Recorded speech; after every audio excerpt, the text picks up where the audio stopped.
And we are live. What's up, ladies and gentlemen? Canadian Guy A here, and unexpectedly, we are now back. We are now back with Crash Bandicoot 4. We had 2 donations as well already. Here's the thing, is that, like, I didn't expect for what happened today to have happened today. Today is, today was a day that was, quite interesting. Today has been eventful in the best way possible. And other ways that you guys don't know either. Which we will talk about later. Before we begin, though, we gotta give a quick shout out to the people that donated already. Thank you so much to Elena for the $5 super chat. Mom, Grandma, and I are dealing with a lot of anxiety lately. Big move. Okay, please keep us in your thoughts. We really appreciate how supportive everyone is. We will, Elena. Thank you so much for the $5. I appreciate the super chat. And yes, as someone who has moved 4 times in the past 4 years, I can understand how stressful it is. So thank you so much, Elena, for the $5. And also Emerald Queen for being a $2 member for 4 months. Hey, look what I found. It looks like you found support. Thank you so much. Mike Higby donated $20 through Streamlabs. Thank you so much. In SpongeBob voice, 2 years later. I just 106% Crash 4, so here's $20. Now I can say I am ready for Wumpa League. Yes. Yes, you can say that you are ready. Thank you so much, Mike Higby, for the $20 super chat, and of course, all the support. And Charles, he has been a member for 17 months at the $5 tier. Perfect excuse to get yourself a Domino's. That's true. Maybe I'll get a Domino's. Maybe. We'll see. So, for clarity, for those who might be wondering, yes, I am playing on PC, but no, I am not playing the Steam version. I am playing the Battle.net version. Just to make sure that it is absolutely blatantly clear. I have that literally labeled in the title. But the fact is that eventually, yes, you are going to be able to access Crash 4 for Steam on the preferred PC platform of the world. Now, some of you might be wondering, and some of you might be coming in and asking a question, which actually has been on my mind for a while too. And that question might be, what is the difference? Is there going to be a difference between versions? And my answer to that is, I have no idea.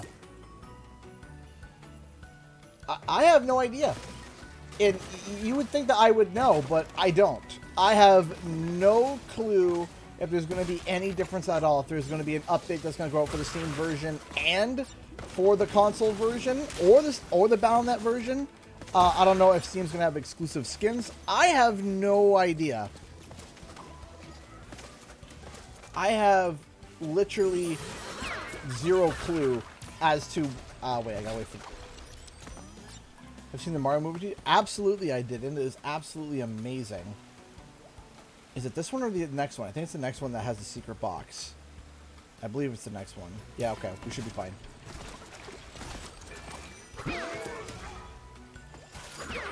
Go. Are they going through where they'll release Wumpa League through multi-platform despite the IP owned by Microsoft if the deal goes through? So obviously, well, if the deal goes through, right now it's already slated. If Wumpa League is coming, I say that just in case. I say that just in case if people. Oh. We're at the start. We might as well just restart the level so that we can try to get that insanely perfect. Trying to talk and speculate while playing is a little bit difficult, but happy Bashtober! I now regret buying this game on Battle.net. Crash 4 is the reason why I have Battle.net installed. I'm sorry, Hyde.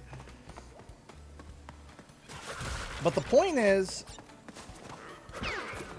that if Wumpa League is being announced in December, which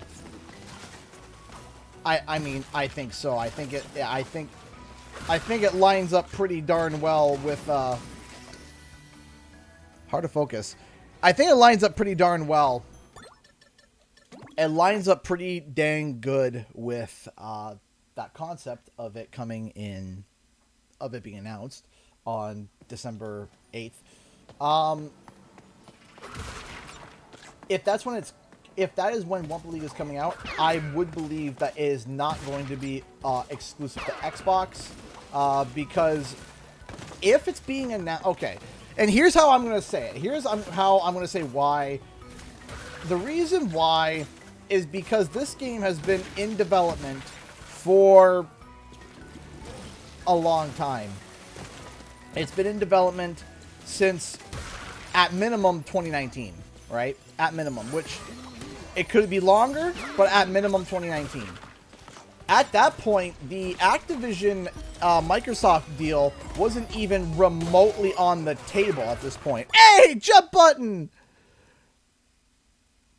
Donate $5 through Streamlabs. Thank you so much, man. Commending your stream for a moment to say, I told y'all so. Anyways, buy a slice of pizza on me. Thank you, man. Thank you. That's so sweet of you. Thank you so much. Yes, I don't want to say I told you so. Jump button is saying I told you so. I'm not. A little. Thank you so much, JB. I appreciate that. Thank you so much. So I gotta make sure I say my words right here because people are watching. Based on the super believable theory that I have stated, I believe that Wumpa League will be, I believe, based on a speculative fan theory, based on my own thoughts, based on nothing else but other inspirations from any official source or unaffiliations whatsoever, I believe that Wumpa League will be at the Game Awards. I believe. I do. Not based on any official source. Okay. Hey, Harper Onions donated 15 pounds to Super Chat. Hi, CG. Hope your family's well. The pizza had icons of the characters. Are you doing a video about League of Wump, or is this it? I do want to do a video about it. But everything happened so sudden, it's been kind of hard to keep up. There are other things that have been going on as well that I can't quite talk about. That is kind of a bit of a pain in the butt to deal with. So there's going to be Wumpa League videos coming out soon. I'm super excited. I'm super pumped. This is going to be super cool. Thank you so much, Harper, for the 15-pound donation. The reason why Dad Jokes donated $1. The reason why I stared at the orange juice is because the carton says concentrate. I get it. It's awful, but I get it. Thank you so much for the $1. What is Wumpa League supposed to be like? I'm a little bit behind. That's okay. Hey, Nostalgia Bro, thank you so much for the rated party too. So essentially, what's been kind of surmised thus far, based on leaks and speculation, is that Wumpa League is going to be. I might hit that too early. No, I'm good.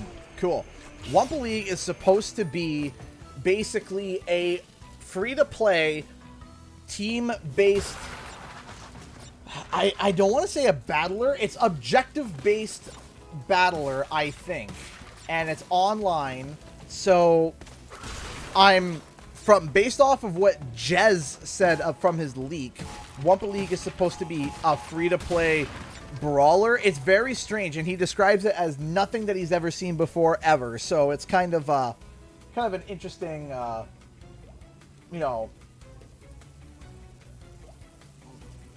thought I'd follow you, but love your videos. Hey, thank you so much. I appreciate that.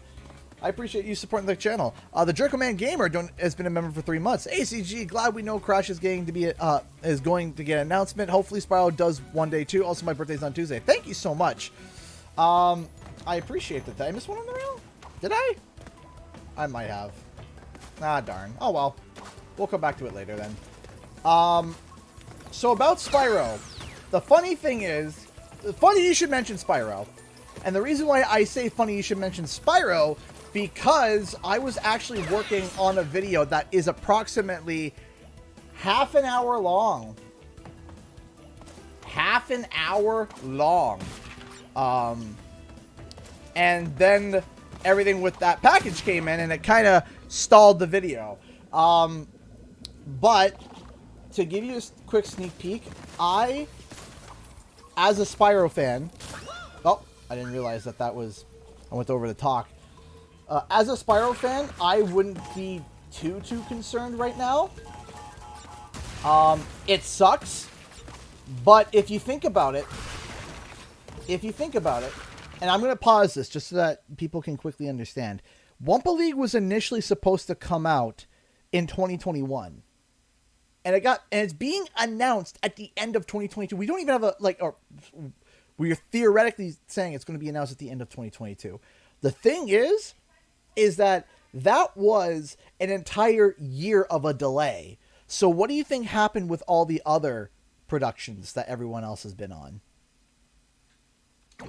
Right? If everything was shuffled back one, maybe close to even 2 years, what do you think? What do you think happened otherwise, right? And also, Crash 4 was finished. They're working on Call of Duty though. Then what's Wumpa League? What's Wumpa League done? Hey, Nick Joseph, I'm happy you're excited. Everything got pushed back. Everything got delayed. But you know what didn't get delayed? Call of Duty. Right? The reason why Call of Duty didn't get delayed is, well, obviously it's their cash cow, right? Call of Duty is their cash cow. They can't have it be delayed. There's no way they could have Call of Duty delayed. That's impossible. You can't do that. Wumpa League rising from Overwatch's 2 burning corpse. Thank you so much for the £5 super chat there, Harper Onions. Thank you so much. I appreciate that. And I'm not going to say you're wrong, but oof.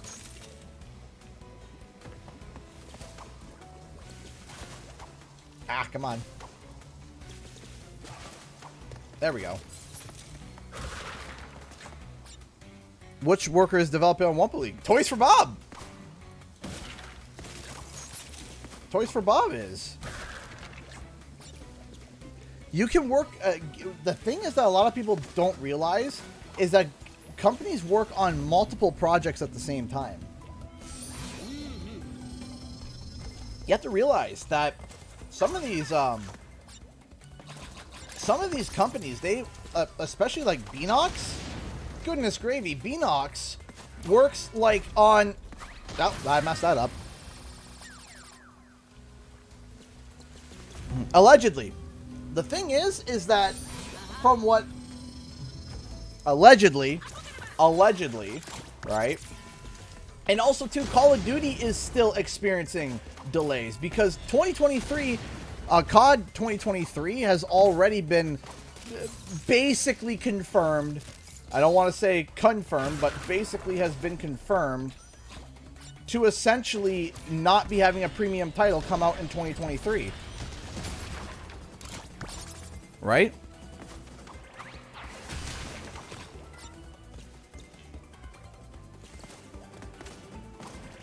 So, even Call of Duty is experiencing a delay in some way, shape, or form. They just delayed the inevitable. I always hate this one.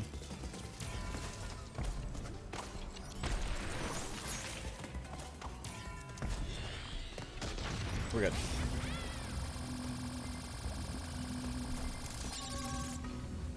Hey, Admar. I enjoy your humor. Hey, thank you. Very few do. Come on. Whoops. Apparently, I already missed the box already and got a checkpoint, so we're not going to restart.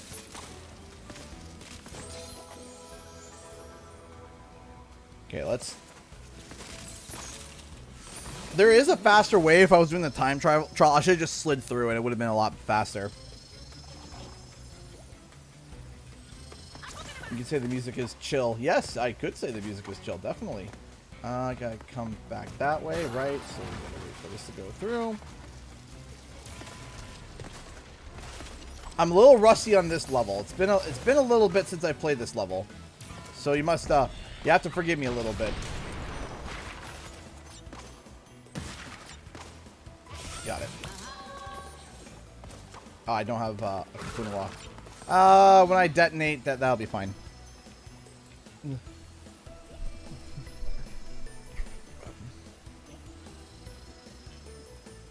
So, I'm super thrilled about the news today. I'm super thrilled about the alleged news today, we'll say.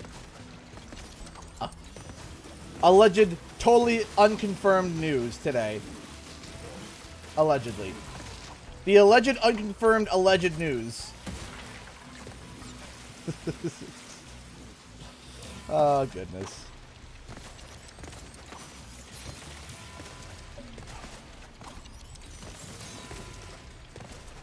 Yeah, it's gonna say one box, isn't it? You're gonna say one box, aren't you? Yeah, you are. Yeah, you bugger. You bugger.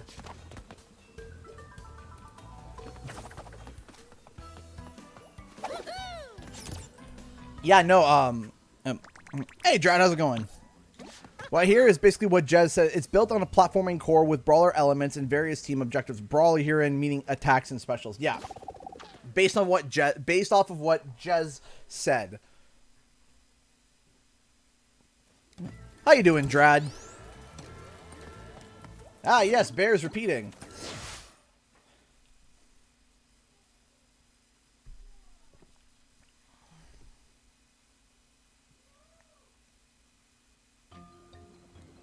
Now, do I know why thus far I've been the only one to have gotten a package? I don't know.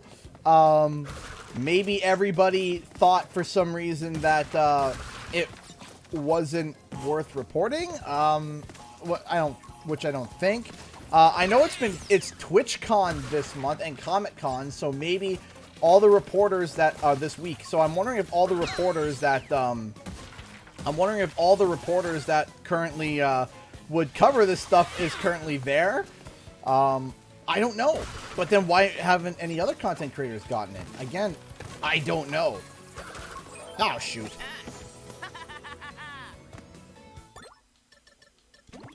Since we're at the start. Was it sent early? I don't know. So like Smash Bros, but it's like but Crash Bros? Not quite. From what I've heard, it's more like... From what I've heard, it's more like Bleeding Edge, Overwatch, and Plants vs. Zombies Garden Warfare. Something like that. That's what that's the three games that I've been hearing as a descriptive about this alleged game.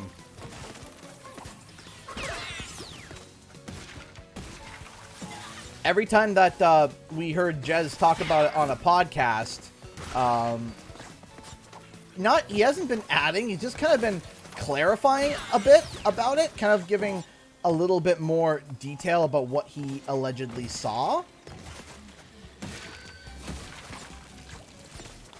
Is that part back there, or is it up ahead? I can't remember.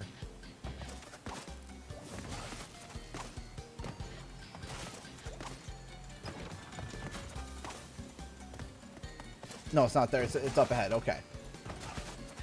Because there's another section later on. It's right before the gem. It's right before the colored gem platform. That's right. Okay. Just had to remember that. There we go. Hey, thanks, Milk Dud. I appreciate that.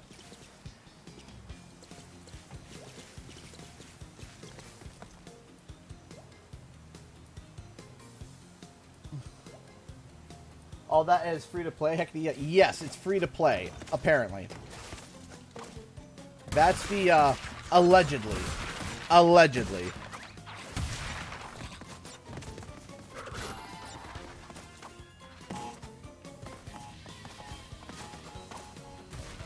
To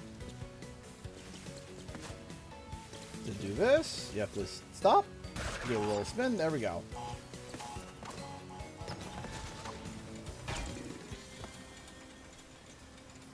but not CTR and PC. I don't know. I don't. Is CTR and PC coming? I don't know. Maybe. There is a thought that is floating around. You know, after everything went live today, I was talking with a friend, and of course, we know that. Of course, we know that there was the NVIDIA leak months ago that mentioned. Woo, a little close there. That mentioned CTR, right? So it mentioned CTR, but we never got it yet. Now, one of the biggest complaints, about CTR was, of course, the servers. I mean, the servers were absolutely just awful. Like, they were just terrible.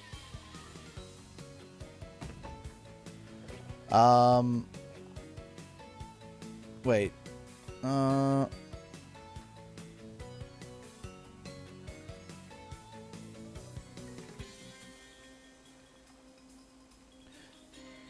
So, I completely just lost track of what I was saying. I am so sorry. What? Oh yeah. Okay. CTR. So so there was a thought that was thrown around that kind of was the idea between speculation between a buddy and I that what if that, because so far that NVIDIA leak has been so bang right on the head. It's been ridiculous. I mean, it leaked games that people were like, nah, there's no way. And then there it was. There they were. And it was absolutely insane. No pun intended. So, the question is, what if they are, because if it's a free-to-play game and it's exclusively online, you would think that they would have,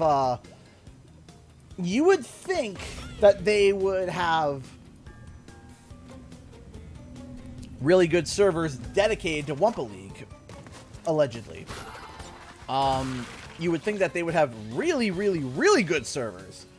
So the thought was, what if CTR Nitro Fueled does come to PC, preloaded with everything, but with dedicated servers, and the servers based off of what, based off of Wumpa League's servers that they would be using.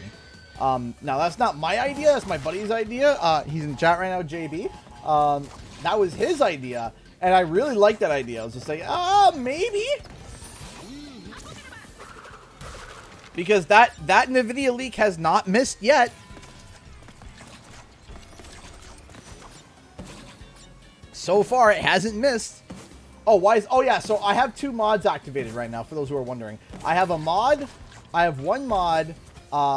for a skin that was made that is in reference to me and the channel, which is super awesome. Ooh, I almost messed that up pretty bad.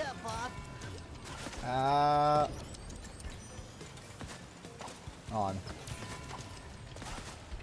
That's better. Okay. Hey, Sonic Boom's been a member for 30 months. The NVIDIA leak wasn't a leak; it was a flood. Yeah, it was a flood. That's right. It was a flood. It was a flood of what? So the question is, okay, what do you get out of this NVIDIA leak? Was it real? Was it a cover-up? What was it? So, could there be Nitro Fueled for PC? It was mentioned on the NVIDIA leak. That's all I can really say. Do you think Crash Spyro crossover could work if done right? I think that oh, how I've missed this. I think the best way to do a Crash and Spyro crossover is to take them both out of their element and put them in a game. In a game. I don't think a platform Crash title would work with as a crossover with a platform Spyro title. And while a lot of the fans of Crash and Spyro are very much... I think I might have messed this up. I did. That's okay. We'll just do this. if you do a crossover in terms of platformers, the Crash is a precise, sharp, get to the end, avoid death platformer. Meanwhile, Spyro is more exploration, 3D collectathon. Now, while there are aspects of... I did it again. There are aspects of both.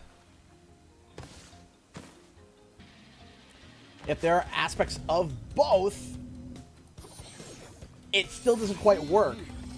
Because it's a completely different style. It's completely different of platformer. However, take them both out of their typical element and put them in a separate game. Perfect example being like CTR. I think CTR is the perfect example of how to be able to cross them over. I feel fired up, Bob. Hey! Hot Shot! Hotshot's been a member for 7 months at $10. Good evening, CG and chat. Hope everyone's having a wonderful Friday. I hope you are too. I hope you are too. That's okay, Odd Eyes Master. Don't worry about that. Good evening, CG and chat. Hope everyone's having a wonderful Friday. I think we are having a pretty darn good Friday after the news that we got today. Or not news, the alleged package that we got today. With the alleged news of what's allegedly happening.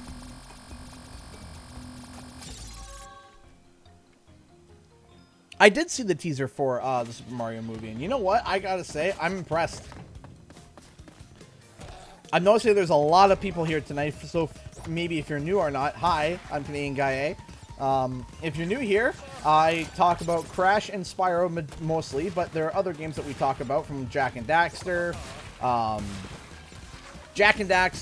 Sly Cooper, Ratchet and Clank even. So there are all, and we live stream them. We speculate about about re-releases, theories, and you know, all that kind of stuff. And it's a grand old time.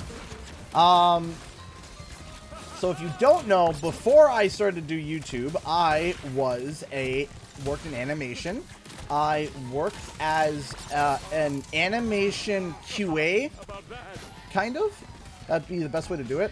I would also pace out the show's length. I would pace out the show's length. I would pace out how long shots would be. And then after the show was paced out and everything was timed out through via storyboards, I then would receive the animation at all states, from rough to fine to everything, all odds and ends left to right. Did I just get insanely perfect?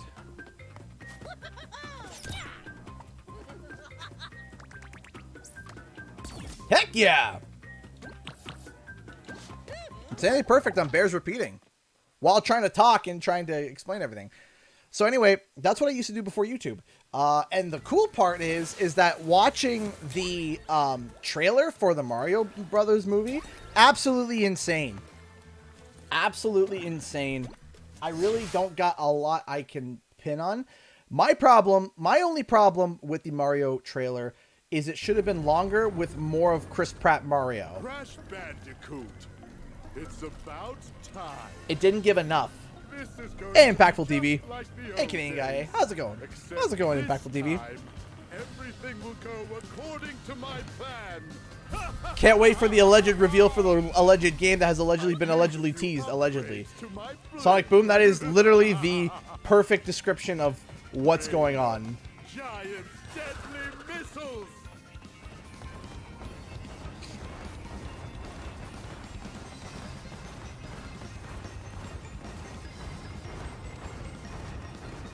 Well, Punchbot Mark II. Deploy. I am so happy with Jack Black. Like, Punchbot Mark II is one better at punching than like Punch- Jack Black's performance of Bowser was fantastic, right? Punchbot Mark Mario II. needed probably another 20 seconds for a trailer. 20 seconds. Try this one. Just for people to get a real good feel of Chris Pratt's voice.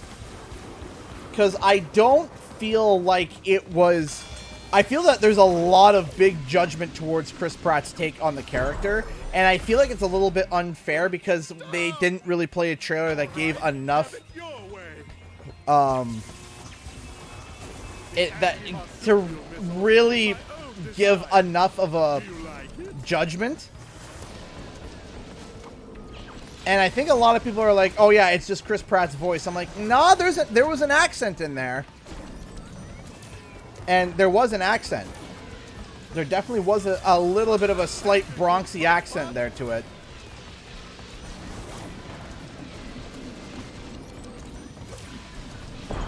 Woo!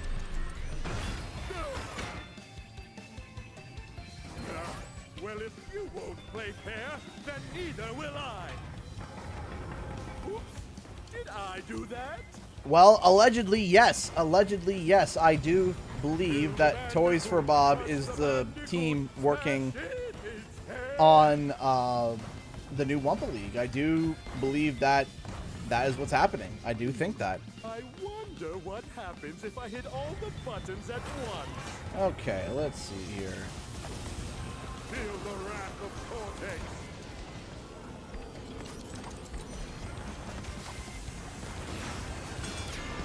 Oh, I hear Punchbot somewhere. Ah, I was trying to activate. I was trying to activate to slide back under, but I messed up on the cooldown. Whoopsies. Try again. Whoop.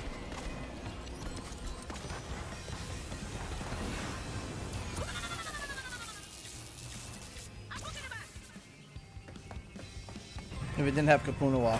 Kapunawa, I find that there's one issue with the boss.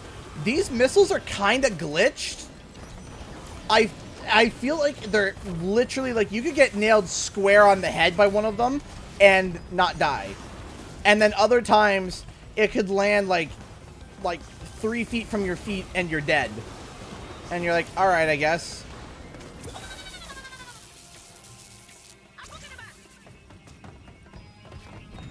Did you say Wrath of Cortex? Yes, he did. He did.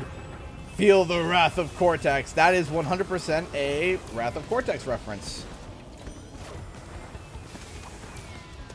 Like, let's test that theory that I just said here. See, like, did I not just get hit by one of those rockets? Or, like, should have gotten hit?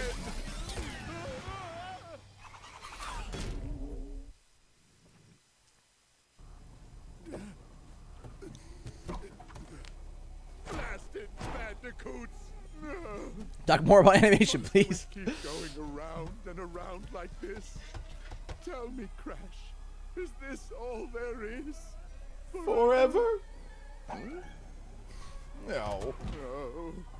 I'm usually unable to handle this simplest of tasks. Gloat all you want. I quit. If you need me, I'll be on a tropical island somewhere. Alone.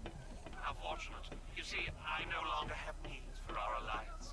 I found a new partner and a new plan. You were scheming behind my back? Of course. The Rift Generator has capabilities beyond your eager imagination. You were content to simply rule over space and time, but I'd rather start from scratch. Erase it all. Wipe the slate clean. I'm going to reset the timeline and rebuild it to my liking. I will become a god, which means you won't exist. And neither will those feather-brained masks or those meddling marsupials.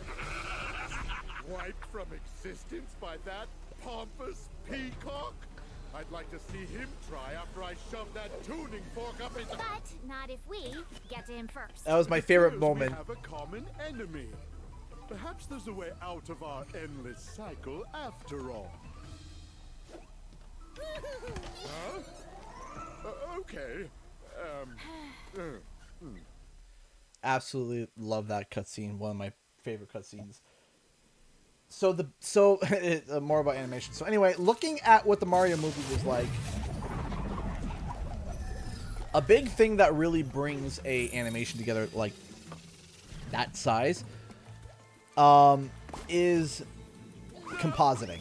Compositing really makes that movie like shine. Like the colors and the lighting and how everything comes together in that scene where we look through all the Mushroom Kingdom. Beautiful. Absolutely beautiful. Hey, Toyo's World. Absolutely gorgeous. And I think that with the right funding and guidance, Illumination is showing that they can go toe-to-toe and be on par with even the likes of Pixar. I'm sorry, but it, like, the squash and stretch was really well done for Mario. Bowser's... They did something that was really hard with Bowser. And something that I've seen on 3D rigs that have been such a pain. Harper! Donated £10 through Super Chat. Thank you so much, Harper Onions. It's been a week of leaks and teasers for both Mario and Crash. Agree we haven't heard enough of Chris Pratt to judge. Yeah, that's what I think. And we haven't heard enough of Chris Pratt to really judge on how good or bad his... Hey! If I can get this on. Toya's World donated $5 through Streamlabs. Thank you so much. Having coffee, thought you would like one too. I always am down for a coffee, Toya's World. Thank you so much for the $5 Streamlabs donation. I appreciate that. If you want to donate and support the channel, you can by going to the link in the description below. Just let me those know who are new, because if there's been a, I'm seeing I'm seeing quite a number of new faces in here, so thank you so much for the £10 super chat. I appreciate that. Thank you. Thank you so much. And thank you so much for the $5 Streamlabs donation. Thank you. But the way that everything was composited and the way that everything came together was just really nice. Okay, I think I missed...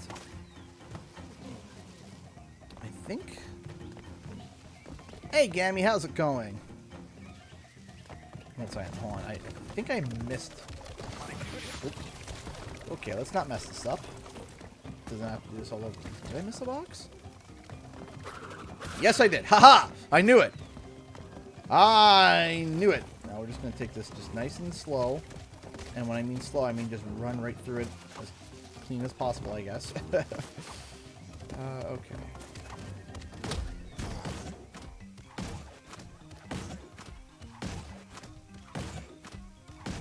One second.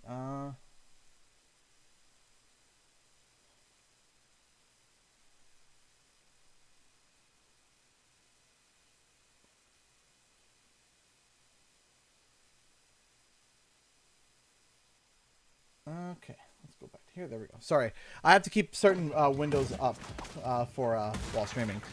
Keep an eye on things. What show did you work on, if you're even allowed to tell? Yes, I am. So the show that I worked on was not... It was not like a big popular show.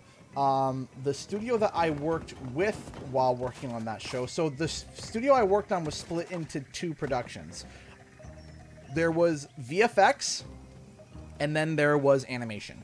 And sometimes they collaborated, sometimes they didn't, or one would be a majority... animation show, and then compositing would come in at the end, or it would be a majority compositing show, and animation would be there to help out. So the shows that I worked on a show for NBC Universal called Terrific Trucks. It was a kids show about trucks. And then I worked on another show that was in Canada for the CBC called Ollie, the Boy Who Became What He Ate. I worked on both of those shows. I worked on season 1 of Terrific Trucks, and I worked on season 1 and 2 of Ollie. And I did very little work on a show over in the UK. Not much, but very little. Which I don't even think I was credited for it. I don't even think I had any credit for it. Like, that's how small I worked on it. So, like, I barely would even consider that I worked on it. But it was a show called TNMO, not Timo from League of Legends, but the TNMO. But I was, if you could boil down all the work that I worked on for the entire production for that show, it would probably come down to like 5 hours. Like, I didn't work too much on TNMO. I worked on it very little. I probably would have just exported a couple of things, adjusted a couple clips. No, did I work on Brown Bag? No, I did not. Good start. But on the compositing side, which I didn't make, I didn't really touch. I did reels, as in like, you know, reels for they send the reel off to see for them to get potential like customers and stuff. And what the most that I did was help put together a reel for the compositing side of stuff. I think I messed this up royally. I think I did. Yeah, I did. Alright, hold on. Let me... See, this would have been fine if I would have finished this and then went back. But I gotta restart. So, yeah. So my compositing worked on... my compositing side of the company worked on The Expanse. Worked on... Which, if you guys don't know... The Expanse actually is getting like a Telltale style game, I believe. My company worked on The Expanse. Not like I own the company, but the company I worked for worked on The Expanse. They worked on Penny Dreadful,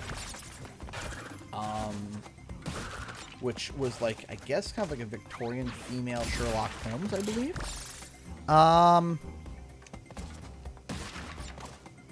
And what else did they work on? You see, I'm trying to remember because they also have been working on content for a long time before I worked there, because I only worked there for a total of just over 2 years. Yeah. Okay.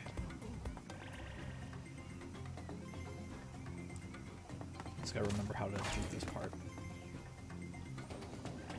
I believe we can actually just do this. Not necessarily that, but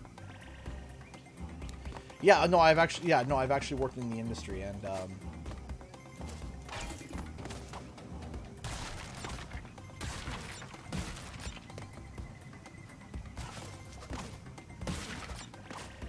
oh, was it fun? Mostly, it was mostly fun. Depending on what job you had,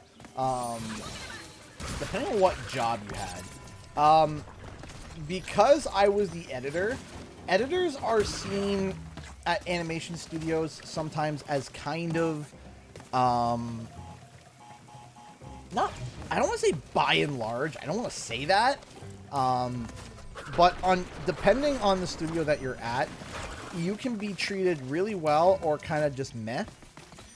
And one of the problems that would always happen is that you would have, at least at the studio that I worked on, I don't know if other studios experienced this as well, but there was always like a due time where it's like, okay, the animators would get their shots, and at the end of the week, they had to have those shots submitted.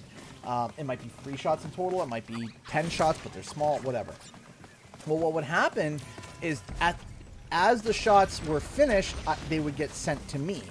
And that was the thing, was that as typically my Mondays were really short because not a lot of people would get shots done. But as the shots came in, I would get them ready. Well, what would happen is that people would be lackadaisy at the start of the week, and then by the end of the week, they're rushing and jamming their shots in.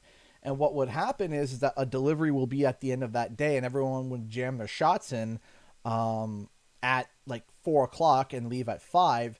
And then I would check over the shots and find that there was a rendering error, find that there was a problem. They missed a massive detail because they were rushing.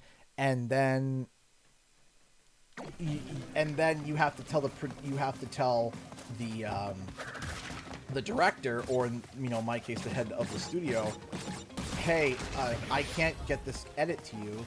And they're like, why can't you? And it's like, because it's wrong and it's bad and it doesn't look right. And they come in and they look, and that's always you staying late.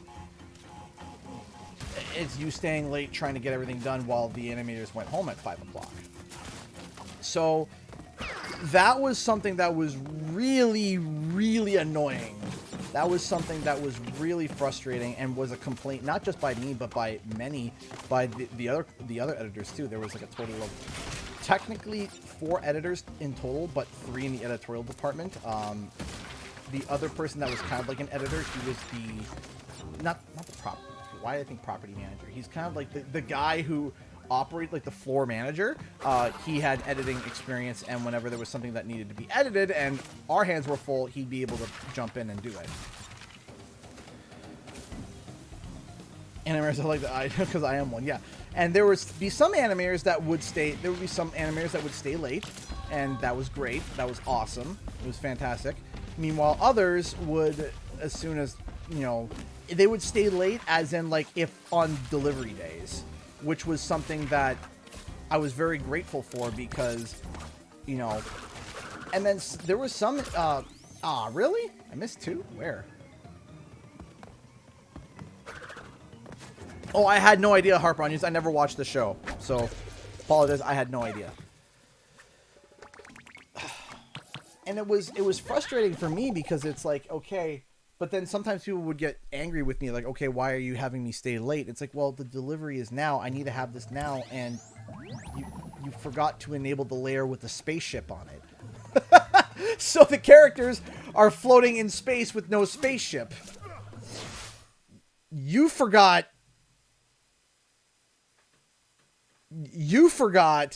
the you forgot to enable the bloody These prehistoric predators like you forgot to enable the spaceship layer. So that's why. So it was that was something that was a little frustrating when I was working in animation. That was something that was a little frustrating. But when everything was smooth, everything was great.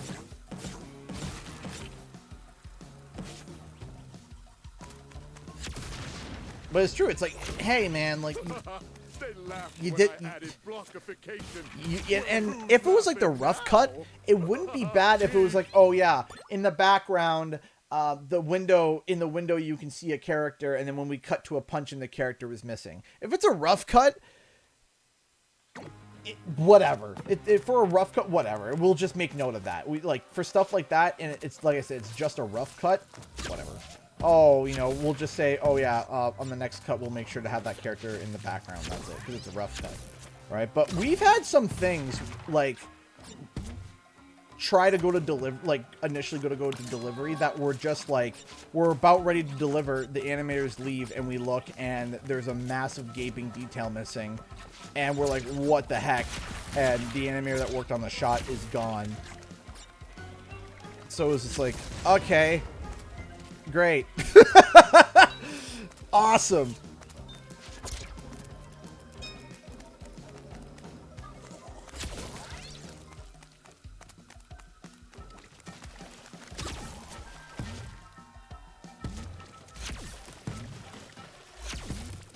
This one is always tricky. It's like you have to wait until he like leans his head back. There we go. If you shoot him while he's spitting, it won't work. Here, to help with that, I'm going to enable slow mode. Slow mode will help with, will actually help the mods be able to, do we have a lag spike? No, we didn't. Okay, that was weird. Oh, maybe not. Oh, odd. Okay, I'm just going to enable slow mode, but just keep it to, like a low thing, like 5 seconds. This will give the mods more time to be able to actually cut the bot off before it can spam more. So we'll give that a shot. There we go. So slow mode is on, but it's not on. It's on for 5 second delay. That's it, 5 seconds. And this will allow the mods to be able to try to catch the bots before they spam so much. So it helps out. You're welcome, Newt. And Caroline, whoever else is modding tonight. go. That should help. And if the moderators want me to extend the slow timer, let me know. But 5 seconds should be okay.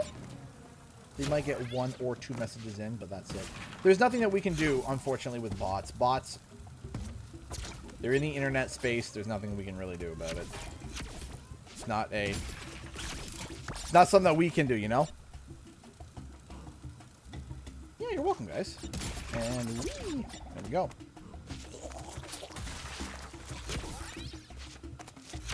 So yeah, working on animation, would I do it again? Would I do it to drop YouTube? No. But if for some reason, like, I don't want to say this, but if like YouTube for some reason doesn't work out, where like they turn around and they're like, oh yeah, by the way, we ban all gaming content, and there's no alternative for me, which, I mean, I would say YouTube would never do that, but YouTube has done some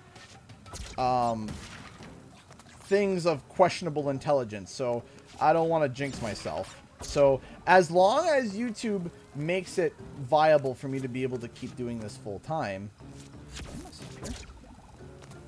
as long as YouTube is able to let me be able to continuously do this full time,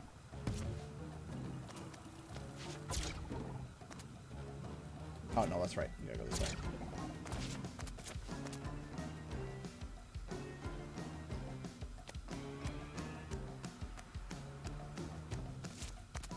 Here. Why are the bots to stream? Because bots are bots. That's it. So, in light of interesting news of what's going on in terms of what has been allegedly announced, I am going to be leaving for going up north in next week. So I'm going to be so you're going to be putting the loving and caring hands of the editor for the channel, which is Shooter. He should be releasing a couple of videos while I am gone. I've never tried a volcano lair. But that means I won't be live streaming. But what I might do, if you guys are interested, is, which I did before, is that I might do a pre-recorded live stream and have it go live like a premiere. So that you guys can all tune in, hang out, chat with each other while I'm away. And if you guys want to do that, we can do that. Spyro video, hopefully,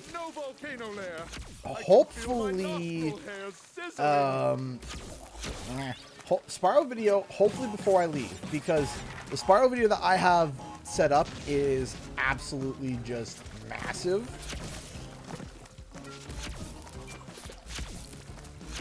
So I would like that to be the video I get done before I leave, but I have to make sure that all the content that I send to Shooter is done before I go, so that he can work on it while I'm gone. So, hi from Australia. Hello from Australia. I'm a longtime Spyro fan, but my only Crash experience is CTR. Would you recommend for a beginner which is easier, Crash 4 or Remade Trilogy? Thanks for any answers. Okay, so the game that controls the best is Crash 4. It controls the best. It's sharp, it's tight, it's accurate, and it plays really well. It plays great.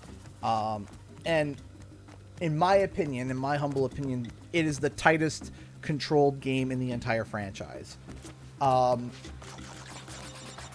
However, to add on the tightness of control, it also is quite difficult. Now, the Insane Trilogy is also a really fun game that I find is easier, but the controls are definitely a little bit floaty. Not quite as sharp, and not even quite as sharp as Spyro Reignited, as Spyro Reignited is actually pretty sharp in controls. And as you said, you're a Spyro fan, so I wanted to... Oh, well, there goes my Insanely Perfect.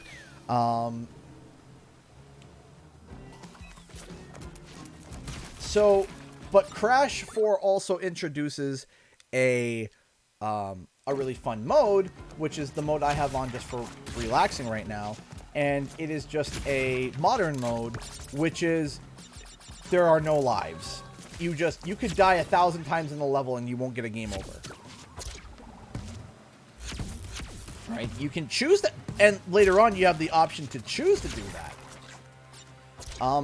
So even if you encounter a section that you find quite difficult, you won't be penalized with any game overs. The skill ceiling on this game is quite high. I made some dude Crash Warp first so he could do Toad Village to get a feel for things. Yeah, exactly. Yeah, no, it's... So, is the game difficult? Yes. Is the game difficult to 100%? Yes. Probably one of the hardest games to get the Platinum Trophy on, probably. In a long time. Very, very difficult. I think it's only at 0.6% of people have actually, like, on PlayStation, have gotten, like, the Plat Trophy, like, it's either 0.4 or 0.6. It's below 1%. So while the game is, yes, harder, it is better controlled. So...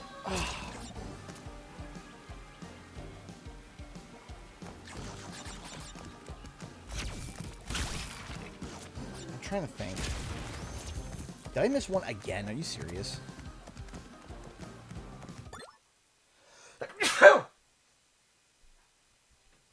I think it's a much lower percentage. Is it a much lower percentage than that? I thought it was around 0.4, 0.5, 0.4. Is it? I can't remember where it's at. I somehow missed the box somewhere. Whoops. So, my recommendation... it's a hard choice. My heart says Crash 4. Because I love Crash 4. I love Crash 4. My brain is kind of 50-50. So I hope that kind of answers.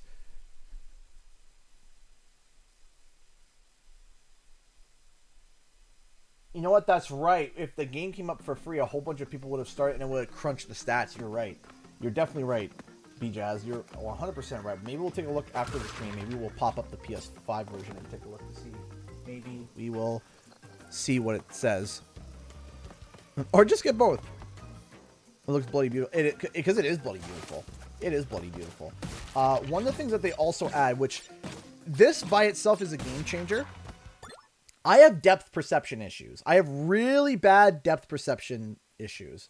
So, landing jumps in Crash Bandicoot Insane was quite possibly one of the most aggravating things ever, because I think I'd be lined up, but it turns out I'm to the left a little bit, or to the right while we're going this way. So I could be running 2D this way and go to land on a box, but I was actually towards the screen a little bit closer than I thought, because there is wiggle room there.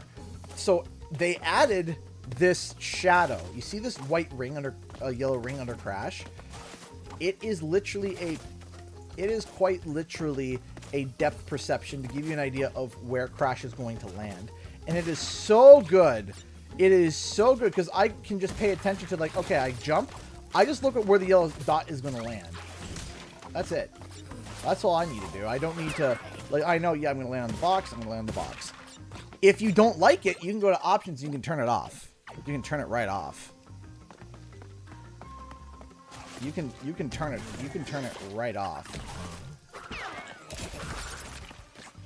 If it really bothers you. For some people, it bothered a lot of people. But for me, as someone with really bad depth perception issues, that yellow circle, that yellow dot, literally made my Crash 4 experience a million times better. And part of the reason why I find Crash 4 significantly easier. I also like Crash 4 because it doesn't have really... really, like, and I'm going to say this, I don't, I'm about to say a comment that a lot of people are going to be like, how dare you? I don't like the secrets in Crash Insane, or just the original Crash trilogy. I don't like them. I really don't. I don't like the secrets in the original trilogy. It's something that always annoyed me. That was something that always annoyed me about the original Crash Bandicoot trilogy. I didn't like it. Now, that's just me talking. And I'm a massive fan of the series.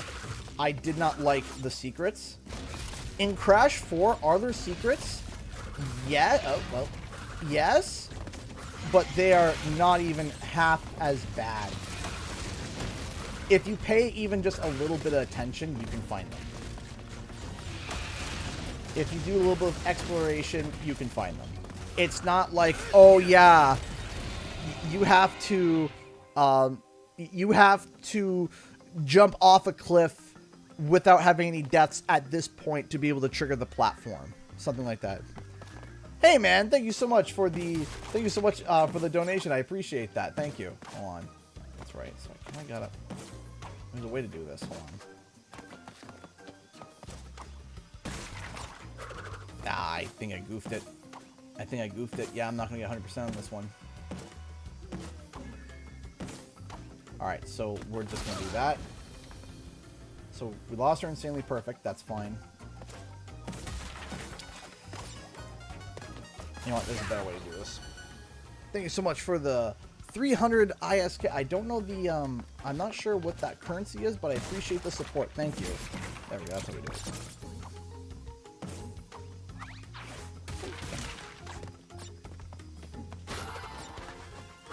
So Crash 4 though, I definitely have the most hours into Crash 4 when it comes to Crash games. Well, no, hold on. Typical Crash games. Because it would be rivaled by CTR. CTR was just amazing.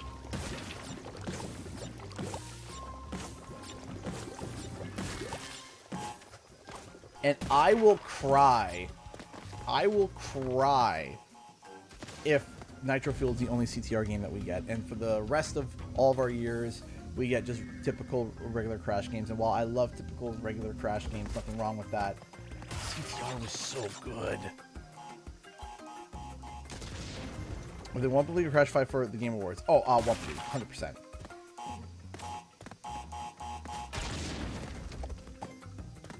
In my opinion. There's a lot of allegedlys. A lot of alleged.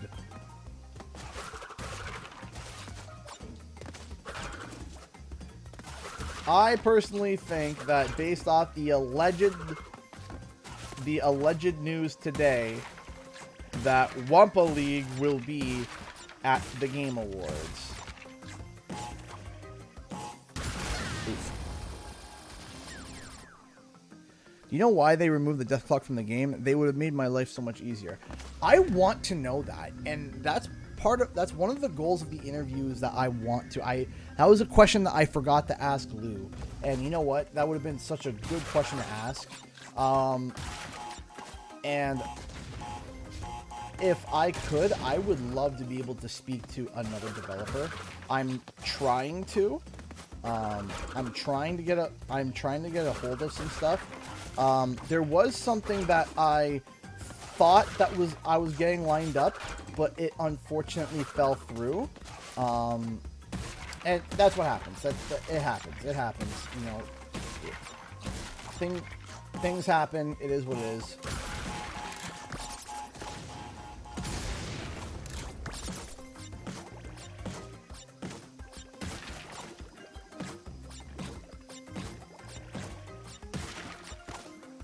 There's a couple questions that I have had that are burning, and there are three questions that come to mind immediately that are like, okay, can I try to get an answer for this? And it's for across 3 games. For Spyro Reignited, what happened with Spyro 3? We can clearly see that there is a quality dip that goes beyond 2, and working with Sanzaru and stuff, we know they were responsible for it. What happened? That's question 1. Question 2 is for CTR, and it's what was going on with the servers, and was this something that you tried to address? Was this what was the problem with it? Was it the engine that you were working on? Because that's something that I never thought about. I was like, maybe it has something to do with the engine that they worked on, and that the engine was extremely limited in what it could do, right? So I thought about that. I'm like, maybe that was part of the problem. And while yes, there have been online games with the Alchemy engine, not to the size or level of CTR, right? And question 3 for Crash 4 now is what happened with the death clock? That death clock was something that I was very curious as to what that was for.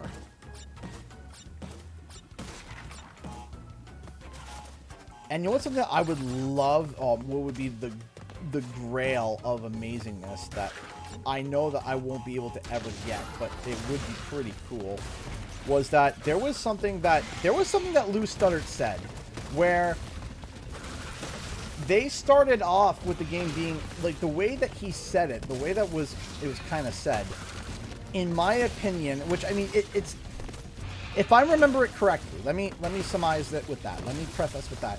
If I am remembering what he said correctly, if I'm remembering, so remember what I'm saying here.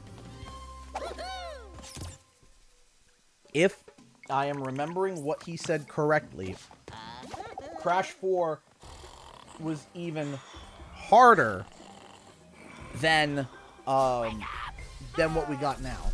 And that's evidenced by, of course, Dino Run. I can tell you myself. One second. How are you, brother? Sorry to interrupt, but existence could end at any minute, so can we hurry? When's existence ever done anything for anyone anyway? What a downer. Don't mind Grumpy Gus. He's always a downer. Yeah, don't mind me. I don't matter. Nothing matters. Now that we found Ika Ika, that's all 4. What's next? We can't close the rifts until we stop whatever's opening them. That would be Entropy and his precious rift generator. Sounds like it's time to kick some entropy butt. Okay.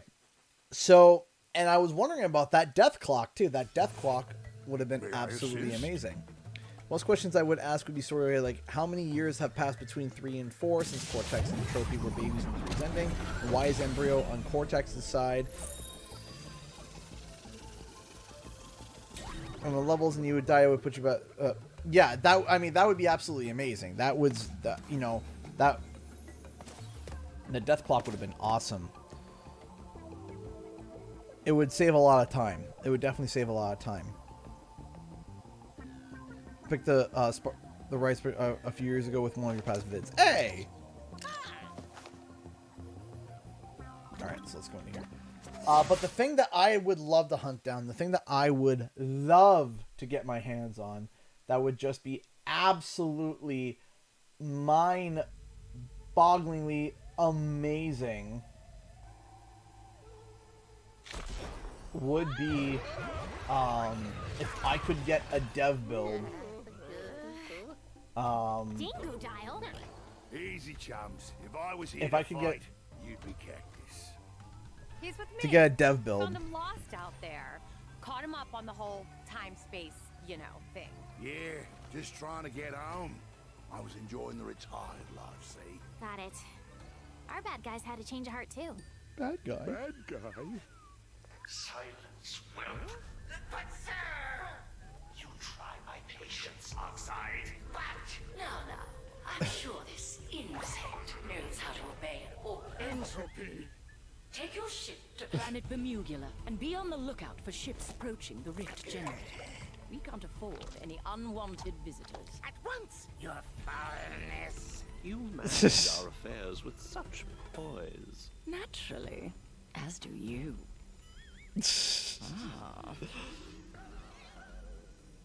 I'd have a question about this scene.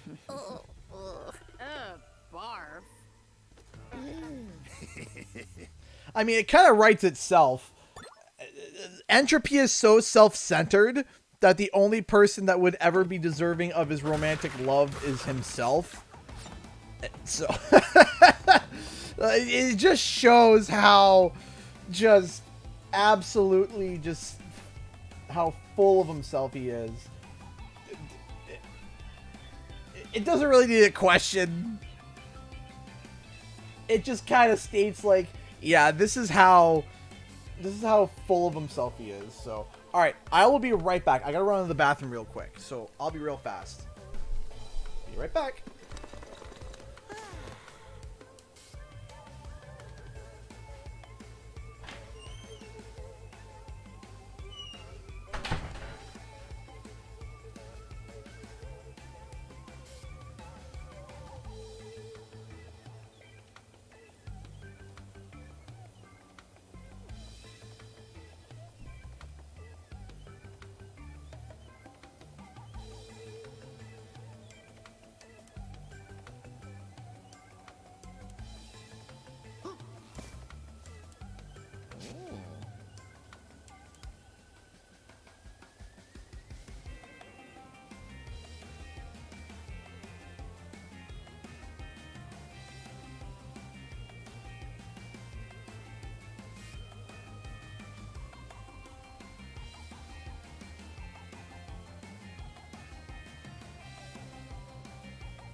Ugh.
Back. Okay. Sorry, everybody. Here.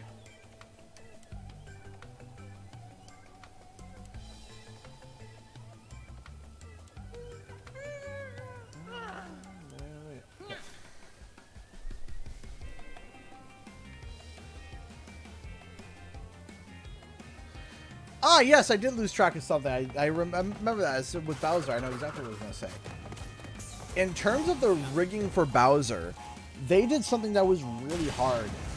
Bowser's face is very square and just Bowser's face is typically very square and very hard to really maneuver. And yet they somehow were able to maneuver Bowser's face to work with Jack Black, and there actually be legitimate moments where he looks like Jack Black. Like, you can tell it was almost like as if they recorded his face in the middle of... he might have even had his face captured or whatever. And yet they somehow were able to execute that look of Jack Black in Bowser. Hey, Jordan Walls, how's it going?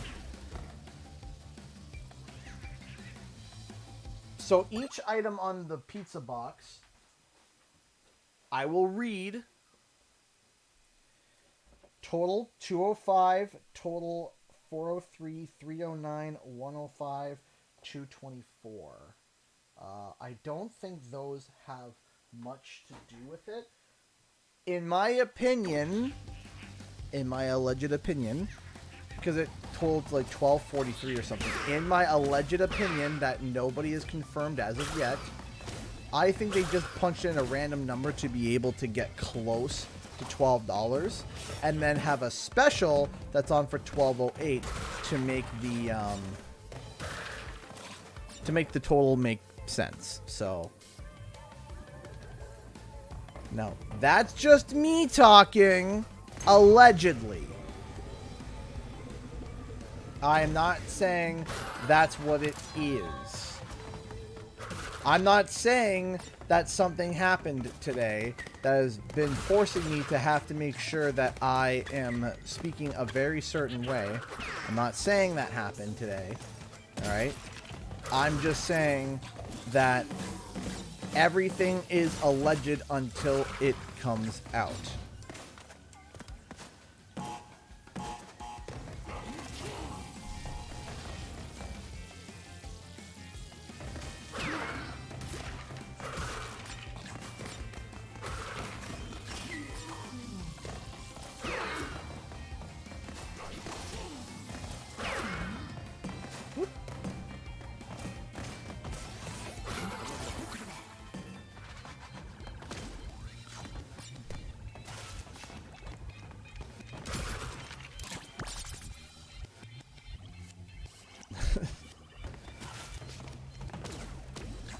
I never said that, Spyroborn.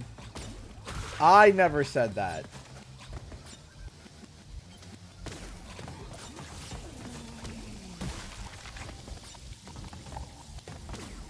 All I'm saying is that it's very, very, very, very, very sus that the time of the price literally nails to the day. To the day. To the day. 1208. To the day that it is Summer Game. That is, you know, that. Now, someone might turn around and say, well, it's not possible because maybe they don't have the show organized yet. I'll tell you this then, if you guys would like to know. Diablo 4 is going to be having its pre-orders open up on, and going to open up in December, and it's going to be at the Game Awards.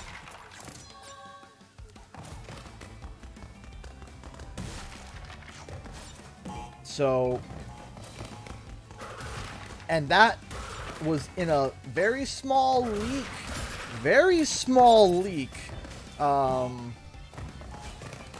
back in the summer. One that a lot of people don't even know existed yet. But Diablo 4 will be opening its pre-orders at the Game Awards. So. We also knew World of Warcraft Dragonflight's date of release. We knew when Overwatch 2 was going to be getting its Player 2 mode. We knew when Wrath of the Lich King was going to have its pre-patch and its release. There was a very small leak. PR teams behind a AAA would even accidentally leave anything on there that could... My hot take... I'm not saying this. Jump Button CB says, my hot take is that it's absurd that the marketing and PR teams behind a AAA franchise would even accidentally leave anything on there that could be constructed this way if it wasn't true, allegedly.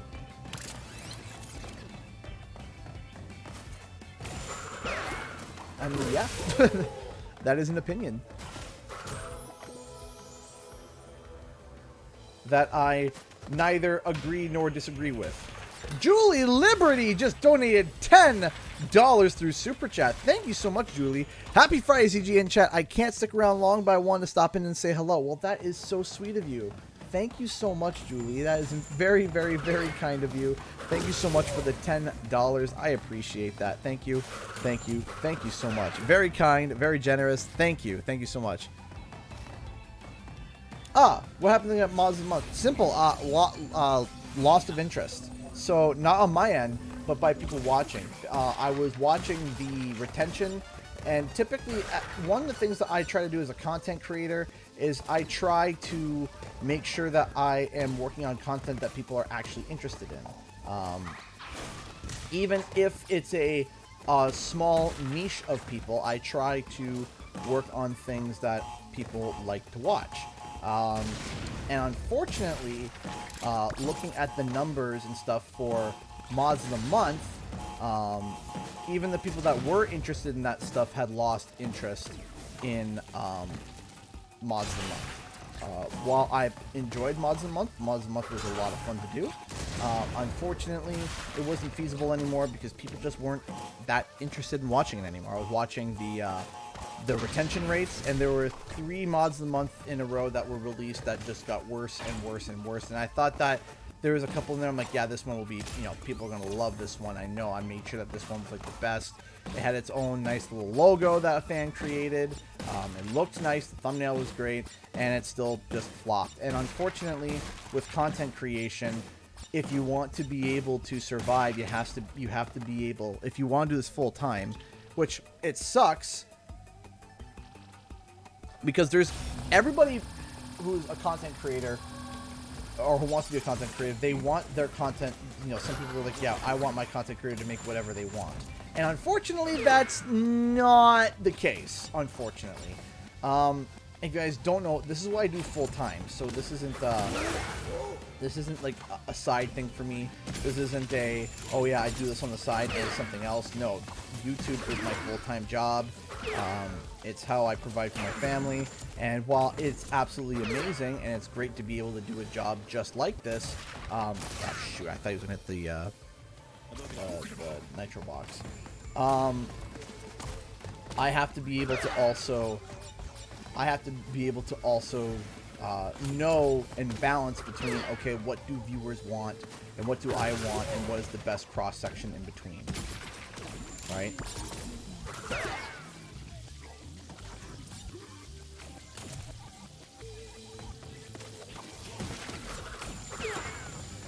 And sometimes, now the thing is, and the one thing that I promise is I'm not going to make content that I don't like.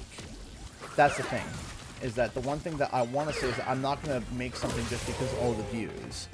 No, I'm not going to do that. It's finding the cross section between what do people want to see and what do I like.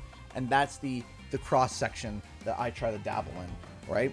Because I'm more than, I'm more than just Crash and Spyro. Yeah, I know that. And I'm more than just the classic nostalgic platformers that I talk about. I know that. But it's what people want to shoot. It's what people want to see. It's what people want to see, and it's something that I enjoy. So that's where you get that cross section.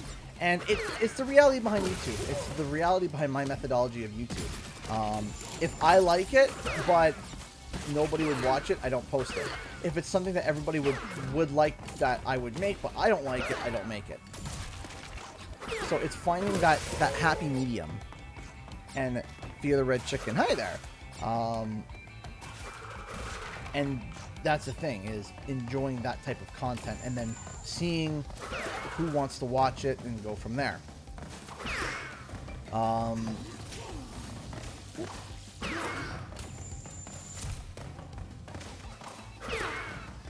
It's never a whenever you get a video from me, it's never a, ugh, here's a video, I guess. No, it's like, no, here's a video, and I like this video, right? And it's like, and I like this video. I think the video is good. Now, have I made a video and then a year later look at a video that I made and be like, I messed this up, or I don't like it as much now? Yeah, that's happened before. I think every content creator has had that happen to them before. And I somehow didn't get enough boxes to get all 3. Dang. I didn't get enough Wumpas. Did I really miss that many? Oh, alright, whatever. And it sucks. It sucks, but welcome to the world of YouTube, right?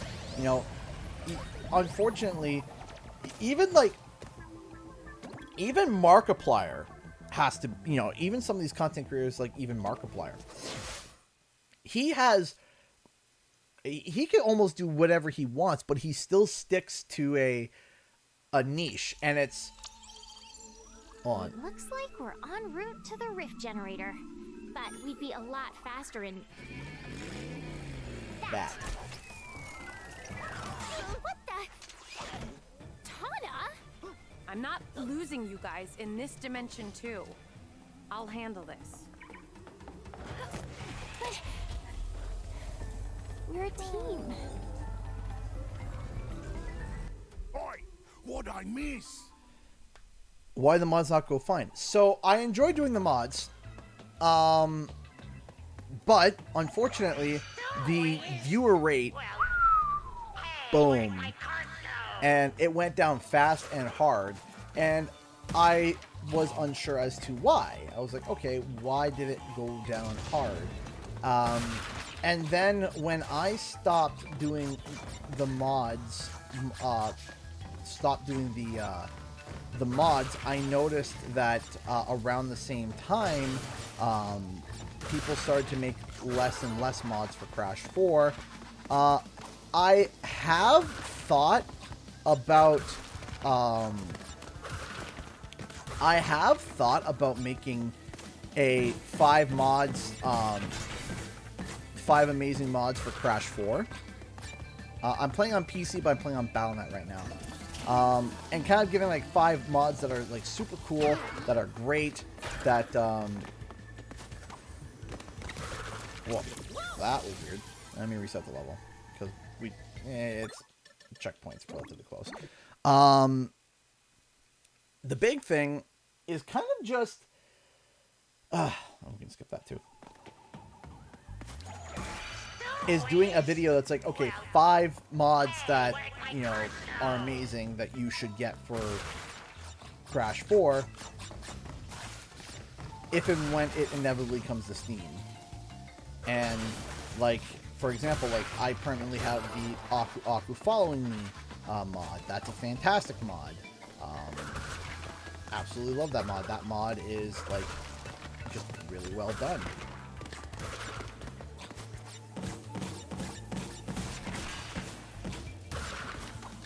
Right, I like that. That's a really fun mod.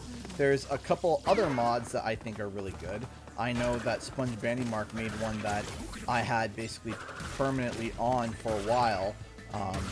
I did a clear of the cache recently, and I just have 2 mods on right now. But there is a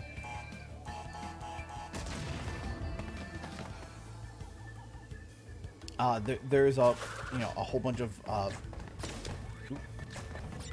there's just a whole bunch of like quality of life mods that are really good for Crash Bandicoot 4 that were made. Sponge Bandymark made one that was super cool, where he actually, there was a line of dialogue that was actually removed, which was of Lex Lang saying, "Crash Bandicoot 4, it's about time," and it was fantastic. And I, in my opinion, I think that mod is like borderline amazing, essential. Hey Conky, how's it going? There's a whole bunch of really good mods out there that I think are borderline essential that you should get for when the Steam version comes out. And I think that it would be a good time to make that video. I think it'd be a good time to turn around and say, hey, let's actually make this video now.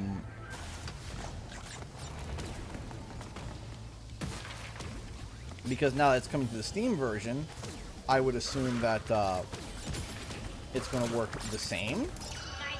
It might not, but it might not, but I hope. Go. Like that. Woo. There we go.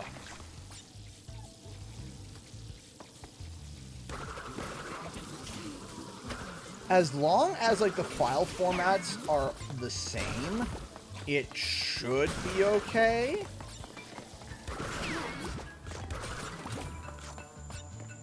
Maybe I'll do a how to mod Crash 4 video for Steam and just explain how to do it, and then also explain like, okay, now some of you have had mods since Battle.net. Here's how to transfer them, and do a video like that. I don't know though. I don't know. I have to actually get the game in hand, right? I actually have to get the game code in hand to be able to look at it and be able to figure it out from there. And again, some people have been asking, and trust me, it's a question that I have been wondering. What is the difference between... Is there going to be a difference between the Battle.net and Steam versions? And again, I don't know.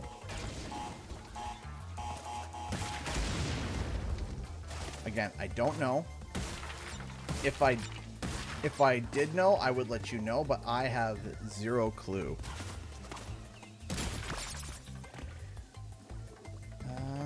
Hold on. I gotta try to remember something here. So, I know that when I activate that detonates all the greens, but I think these are greens too, I think. I'm trying to remember.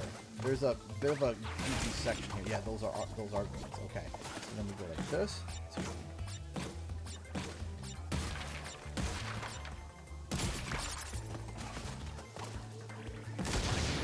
Well, I had Aku Aku, so... I missed 2? Where?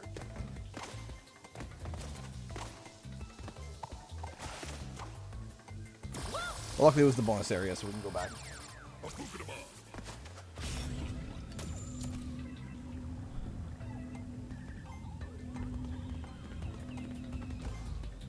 Well, I'm happy that you've been here, Jordan. The Jordan Boy, Spyroborn. I'm happy that you've been here.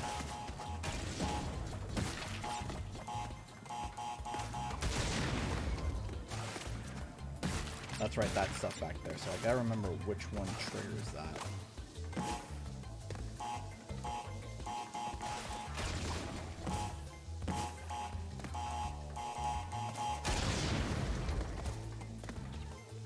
The question is it already? So hold on. I just gotta remember how to do this right. If I detonate that, that detonates that and that. If I go there, that makes that. I need to clear out down here first. Use that to jump. Okay, I think I got it here. Oh, come on! Okay, I think I got it though. I think I got it. I think I remembered it now. It's been a hot minute since I've done the second half of the game, because every time I would restart Crash 4, I would do the first half of the game and then run out of time for the stream, and then like 2 months later, if I were like, you know, let's play Crash 4 tonight, I would restart again. And you know, I have a lot more experience with the second half of the game in comparison to the first half.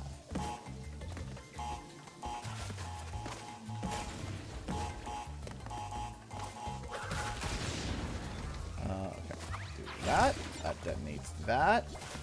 Then go 1, 2, 3, 4, 5. There we go. Why is my phone going off?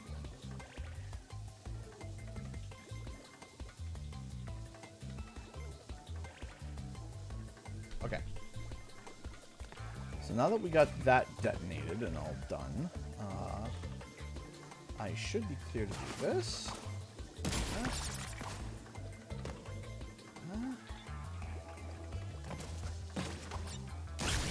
Detonate that. Now we can kind of go back here, knowing that those are there, there, and there. And then go back all the way to the start. Do that. There we go.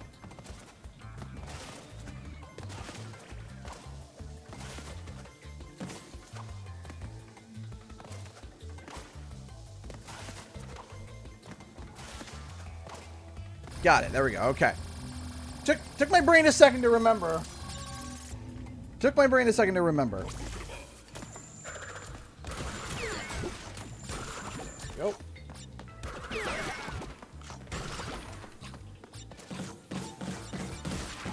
Just out of curiosity, anyone in the chat today that's new, that was, even if you never commented before, anyone that in the chat that's new that didn't see anything before and is here because of today's video.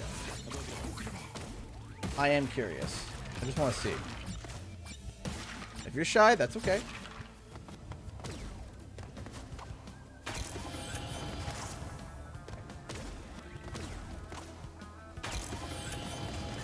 Just interested to see how the effect of that video is going to be.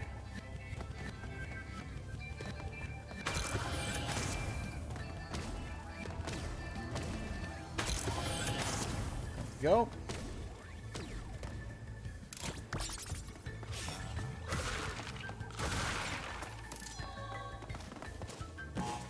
Go.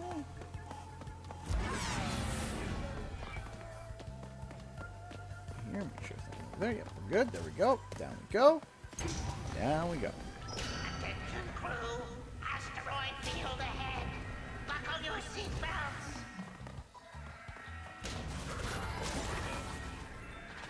I'm not gonna lie. We're hit.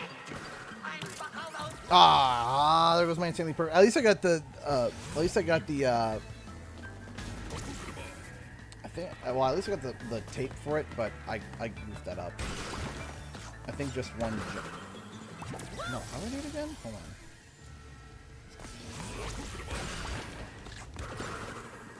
Yeah, it's just a simple. No tricks required. Just a simple, just jump through it.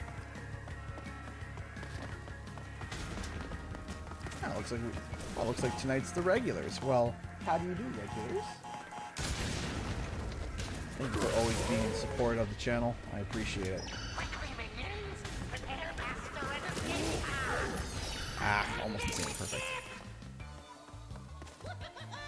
The first stream I caught was the first week of the Nitro Tour Grand Prix. That was a fun. That was fun. Did I miss a hit one too? Jeez. I'm getting rusty. I'm getting rusty.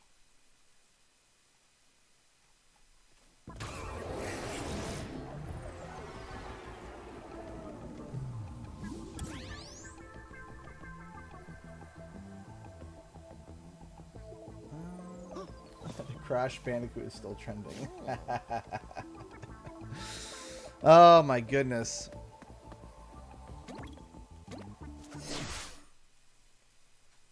That's incredible.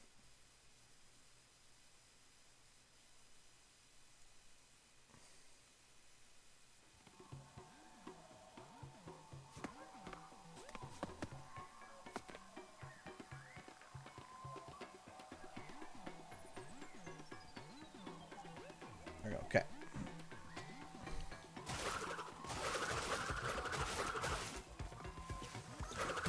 Whoa! Goodness me. My first stream of yours. Oh, hello! Welcome, Sack Track.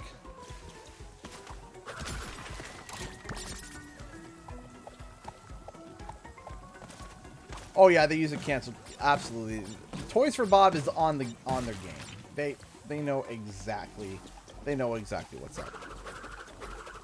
So I'm gonna be streaming tomorrow, by the way, and tomorrow, because I know that people have been really enjoying it. We're going to be doing a chill stream tomorrow, and we're going to be doing Spyro Reignited. We finished 2, so we can either go to 3 or we can go to 1. Either or, it's going to be just a chill stream. Nothing stressful, nothing strenuous, just a chill Spyro stream tomorrow. Because people have really been enjoying them, and you know what? I think that's what we're going to do tomorrow. Ow.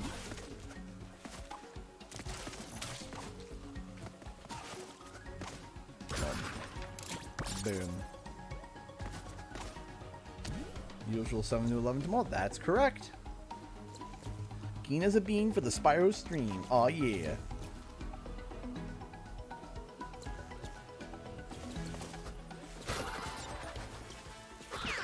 There we go.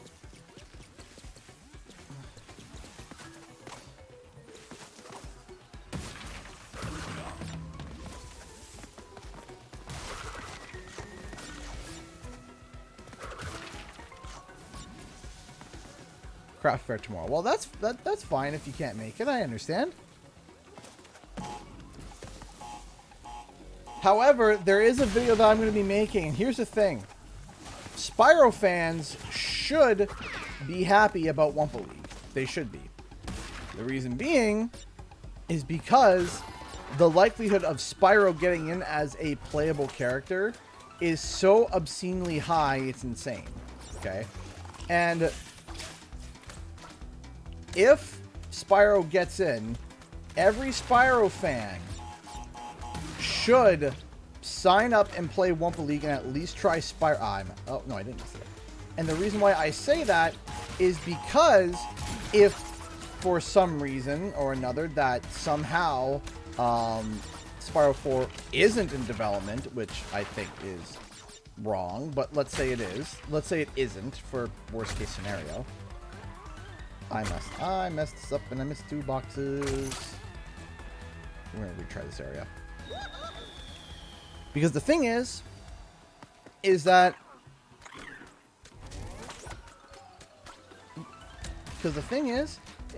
if somehow, as I said, somehow Spyro 4 is in development in some way, shape, or form, the likelihood that if every Spyro fan rushes to Wumpa League and plays it because of Spyro, it's just another thing for Activision to be like, we had a giant spike that we've never seen before in any of our games when we added Spyro as a playable character.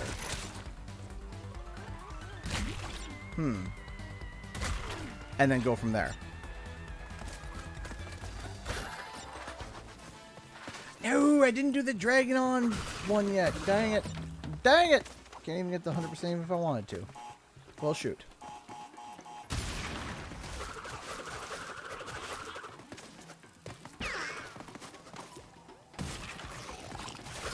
Woo!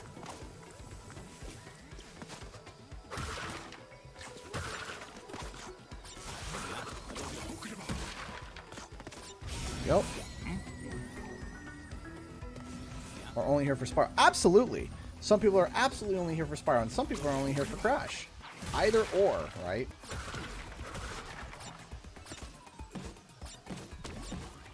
Two, three, 4, 5. Almost is that right?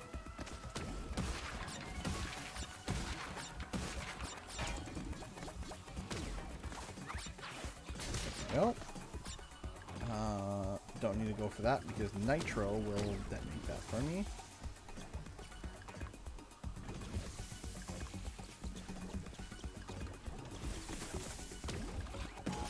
Whoa! Man, the momentum was dead accurate there.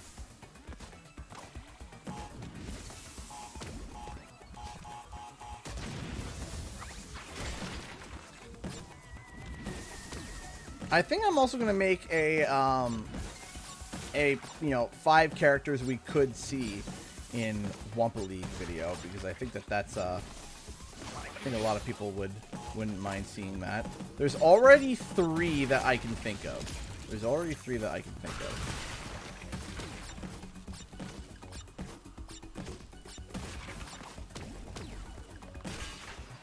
But there's another thing too, that a lot of people don't really realize, is that with Wumpa League being the way it is, you can literally open up the Wumpaverse, we'll call it, the Wumpaverse. Why don't we just call it that, the Wumpaverse? And it opens up the concept of things that we've never even thought of before.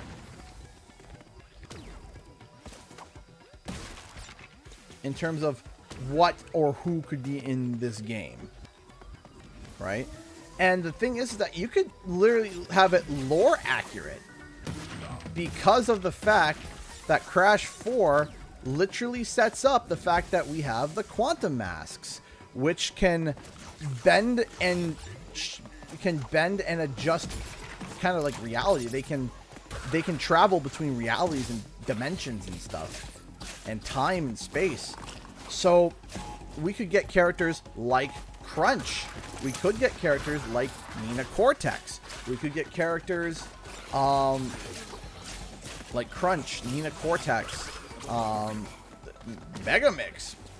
Why not? I don't know if we would get Megamix, but I mean, why not? It's not off the table. The point is that Wumpa League sounds like it's going to be a game that is going to kind of hold. And here's another thing to think about too. Here's another thing to think about too. If you think about it, if that Xbox acquisition completes and Activision officially signs over and becomes a thing of Microsoft, Banjo-Kazooie could be included in that roster.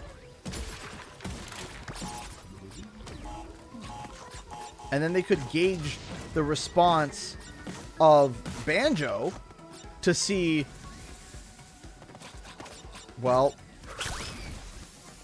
maybe finally Toys for Bob might be trusted with, you know, a Banjo title. Can you imagine an Unreal Toys for Bob Banjo-Kazooie?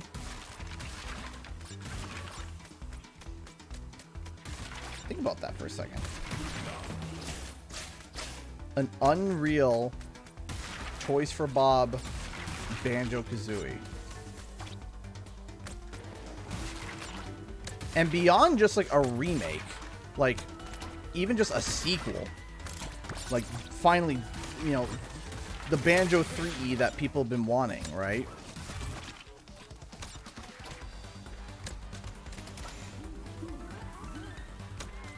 An like you guys have to realize when that acquisition completes, that is a strong possibility and a strong case for it, as long as everything gets like approved.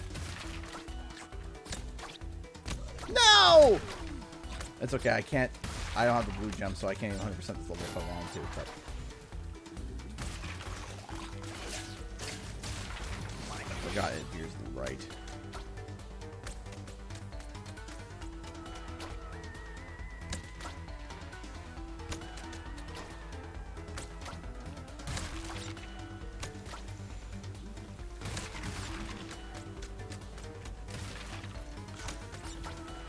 No, screw that. It's just straightforward. I have to boost and jump.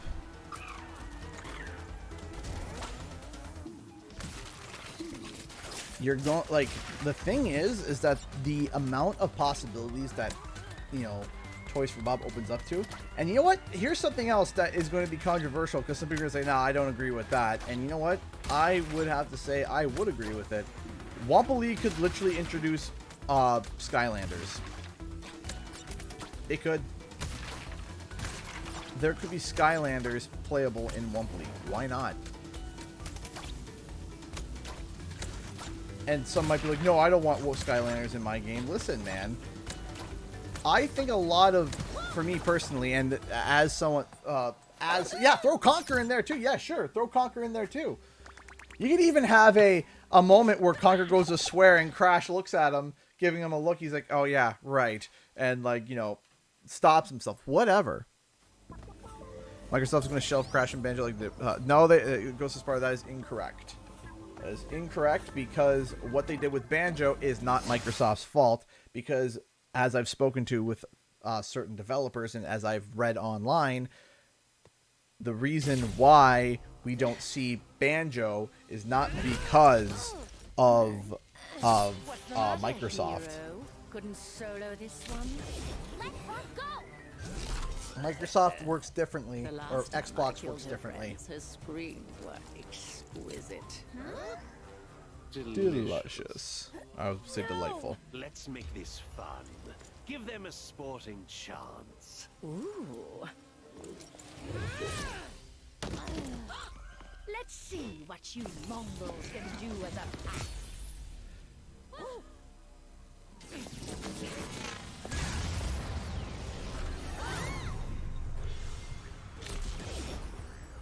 Wasn't Crash in Skylanders? Yes, he was. Awake. So is it just Rare not wanting to go forward with the series? Correct. That's exactly right, Speed Keyed. That is exactly it. What happens is, and I'm going to break this down because I've broken this down before, but I'm going to make sure that it is crystal clear.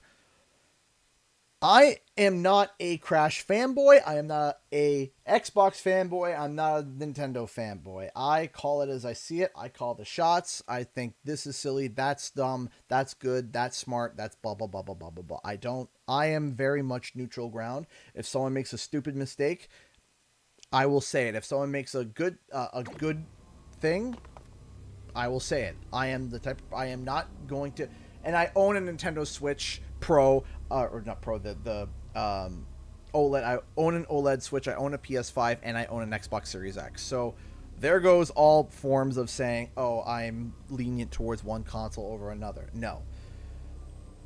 When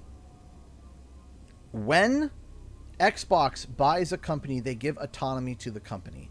But not just autonomy, they also say, hey, we need to make sure that people that work on the projects are approved by the original makers. So, for example, literally Phil Spencer has turned around and said a new Banjo-Kazooie is up to Rare themselves. It's their choice. That's it. He said it's in Rare's court. Period. It's in Rare's court. So if Rare does not want to make another Banjo-Kazooie, if Rare doesn't want someone else to make another Banjo-Kazooie, they have veto power. Because Phil Spencer wants them to be able to have that choice. Meanwhile, PlayStation throws money. PlayStation gives autonomy, but they also give money benefits. So if they turn around and say, yes, you can make that game, however, we'll throw in an additional $2 million if you develop this IP instead, or they seek out someone to develop the IP. And that's more of Sony's flavor. For example, when they did the remake of Shadow of the Colossus for Bluepoint, for example, when they approached Activision saying, hey, can you remake Crash Bandicoot? And spent money, they partially funded the insane... I messed up. Yeah, I really messed up. I missed the woe meme. Sorry, everybody.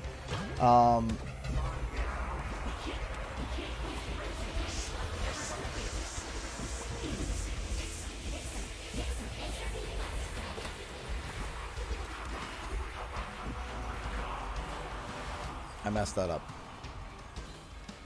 How much do you estimate Crash Bandicoot 4 sold? No idea. In my universe, bandicoots are considered absolutely pests, fit for extermination as a housefly. Oh, how modern. Now, in terms of locking it to a console, I have no idea what's going on. However, the big thing that a lot of people need to realize is that, I'm going to say this. Phil Spencer's sitting there saying, oh yeah, it's not going to happen, it's not going to happen, and then Jim Ryan freaking out and everyone freaking out. Here's one thing that's going to happen. Oh. Well, we're just going to restart this level so we can get the woe. Here's something that people are not realizing is going to happen as well when it comes to this acquisition. Is that everything that Phil Spencer says is going to be held accountable in court. Everything. Everything that he says. Otherwise, he will be held for perjury. Now, the FTC can rip you apart if you have perjury. It will rip your company apart. So, I have no idea what's going on in terms of the communication over at Xbox, but they really, really, really need to make sure that they are all on the same page, because if they are not, they're going to get themselves put into perjury. So, because of what Phil Spencer has already said, it might already be game over, where Crash, Spyro, and all these other games are going to have to be multi-plat.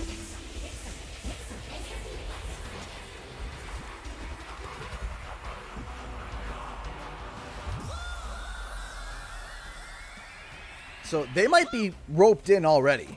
They might be done. They might be roped in already, as in, yep, nope, it's already got to be fulfilled, because otherwise they'll be held on grounds of perjury, which is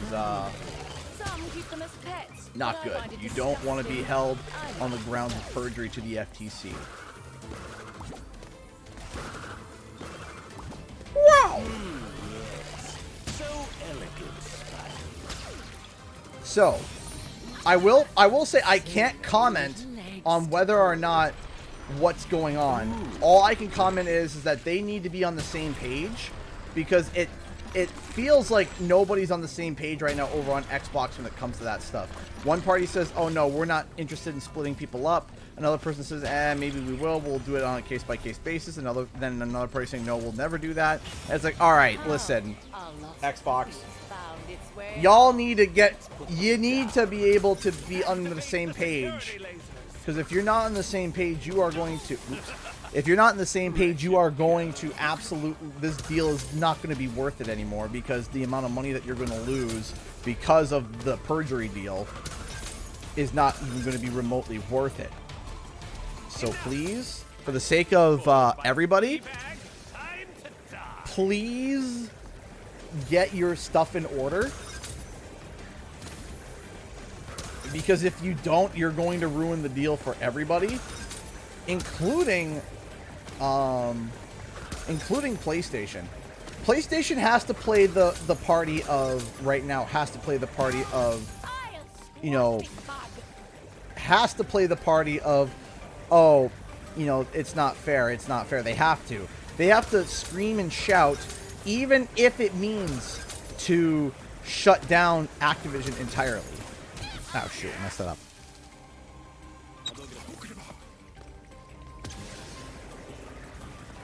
And that's just because why not smaller IPs? Yeah, there's a complete other counter argument to the smaller IPs, is that the smaller IPs don't make enough money to be able to be worth to keep exclusive to Xbox.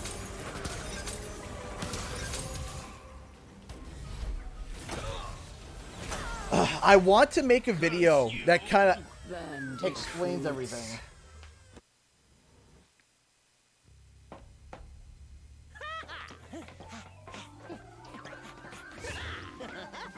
We did it! Yeah, we did. What's the matter? Unable to handle even the simplest of tasks? I no longer have need for our alliance.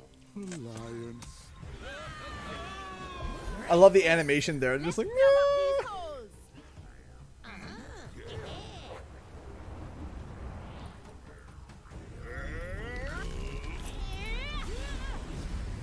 you spin around.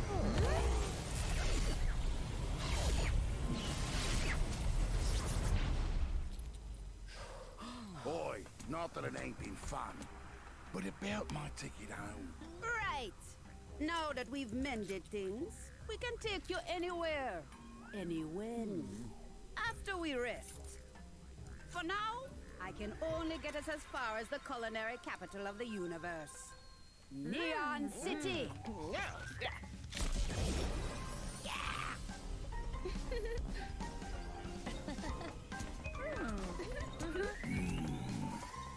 Nachos.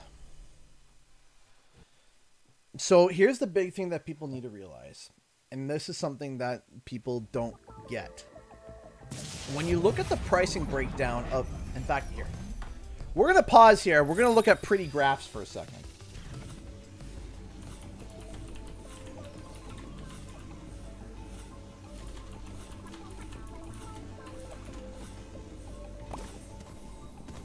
One second.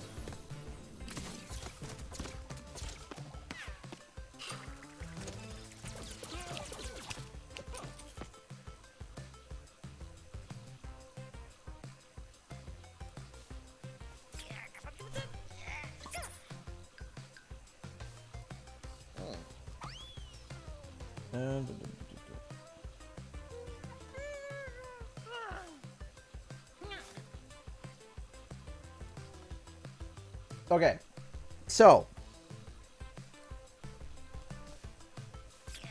yeah, Alex Pham discussed the video game prices division back in 2010 with the New York Times.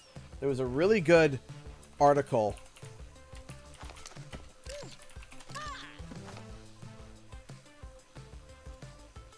You know what I mean? There's a graph. Where's the bloody graph? I gotta find it.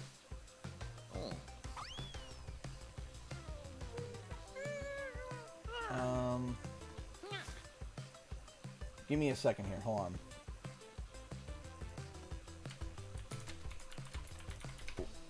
We're gonna take a quick look at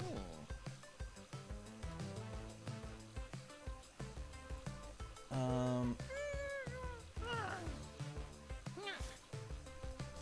gonna take a quick look at some pretty colors right now.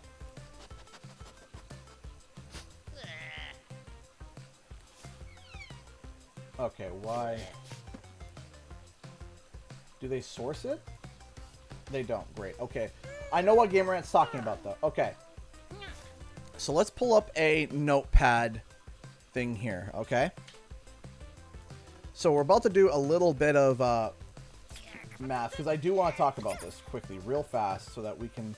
Because I do want people to realize something as to what's going on. So, if you got a video game that is... It's kind of hard to see, so let me pull up an open office document. It's a little bit easier to see, because this is a little bit goofy here. Give me a second here.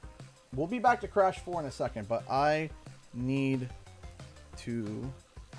There we go. Okay, and we can zoom in here.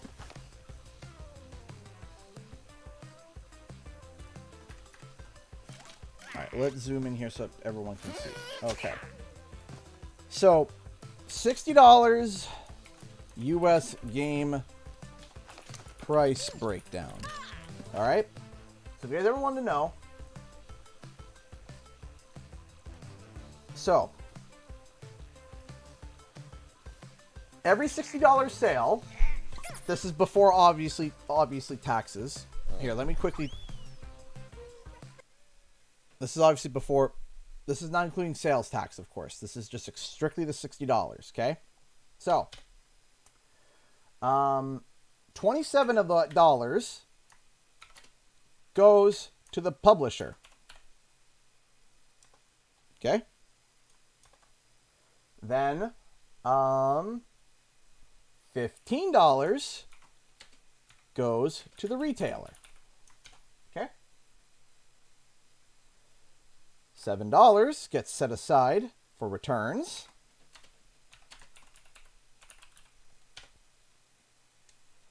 Games that don't sell. And then $7. Let me double check that the math is here. Let me make sure that the math here is right.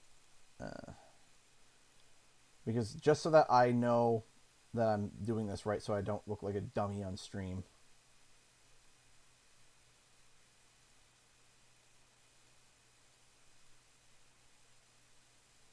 Okay, I don't look like a dummy. Okay, $7 goes to the returns.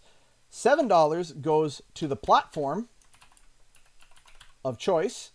And then $4 goes to distribution and cost of goods. So that's printing the disc. Printing the disc, printing the label, etc., etc. Okay, now this is for a physical. This is for a physical game, okay? Okay. So guess what happens? Right now, platform, this is Xbox and PlayStation.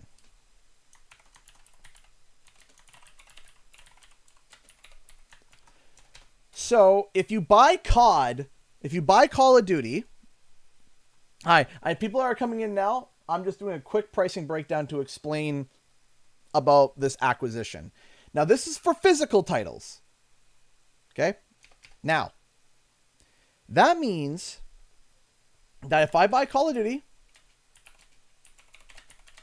on PlayStation,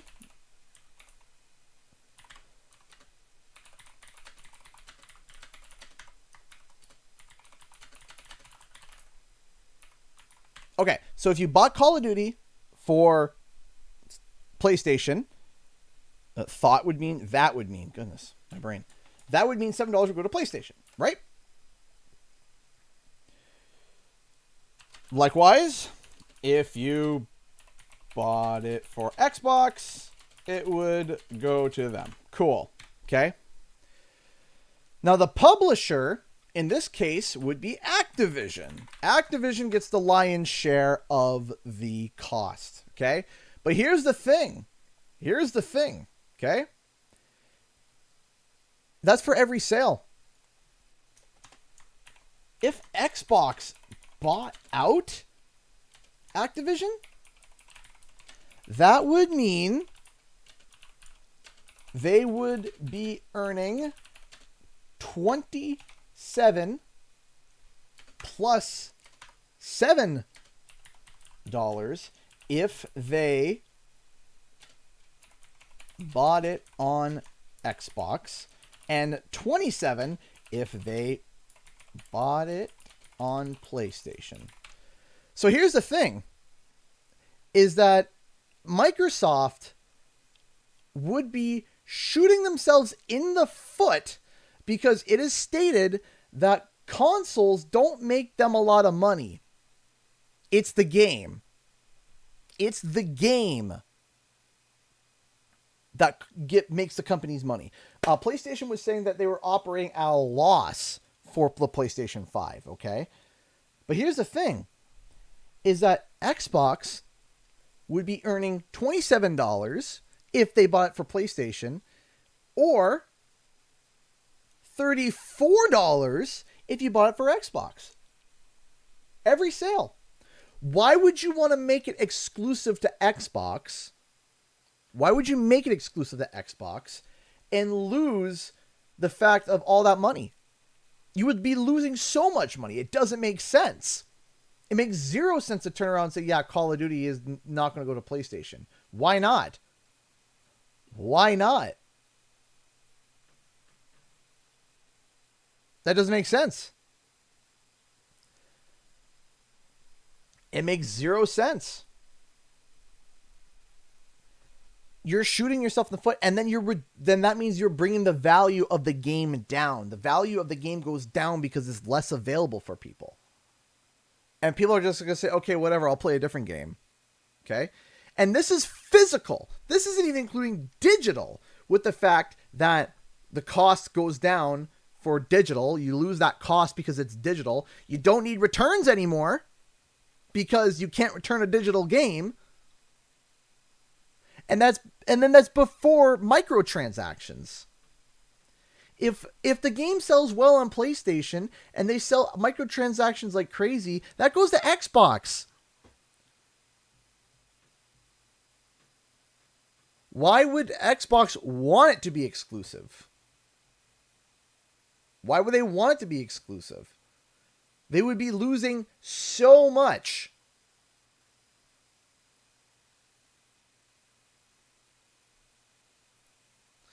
Now, I will tell you what is going to make people jump over, because Xbox has something that is, I can promise you,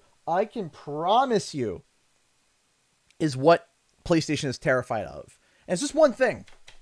One small little thing.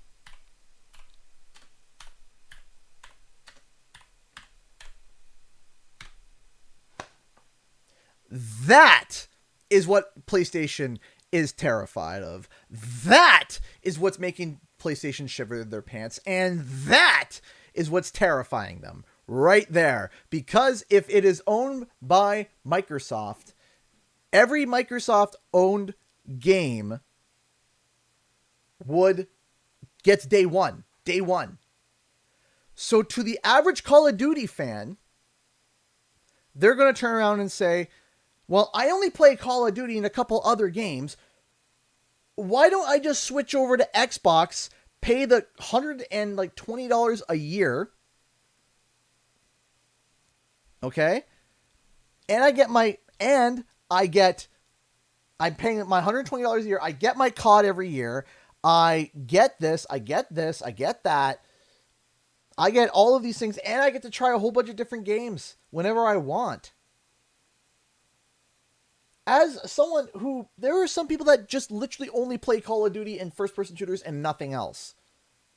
If Game Pass day one is Call of Duty, it could still come out for PlayStation. And that's fine. But if anyone has a brain that's trying to decide, like, why don't I just get Xbox and Game Pass and be able to not have to worry? Right? And $120 a year for Game Pass is equivalent to owning 2 physical games. Exactly. There's no reason to not sell the PlayStation. There's no reason. It's stupid to turn around and axe half your market. It's stupid. But Game Pass, day one, is terrible. They could make all the deals. They could say, listen, we're going to sign an executive order forever and always, forever and ever and ever and ever and ever and ever and ever and ever and ever and ever and ever and ever and ever, that Call of Duty will also go to PlayStation as well. Does not matter, because Game Pass day one is already a sickeningly sweet deal for people who want to play Call of Duty. Hey, boss man. It does not make sense as to why you would axe such a large portion of your company to make it exclusive when you're making money on them. That's the best part. Because it doesn't matter where you buy, what platform you buy for. Okay, you bought it for PlayStation? Cool. I made $27. Oh, you bought it for Xbox? I made $34.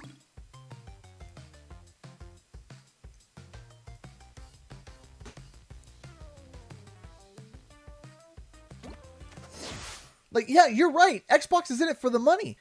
That's why it's dumb. That's what I'm trying to say. Yeah, you are 100% right. Xbox is in it for the money. 100%. PlayStation's in it for money. It's all about money, baby. That's all what it's about. And that's right. You are 100% right. That's why it's dumb.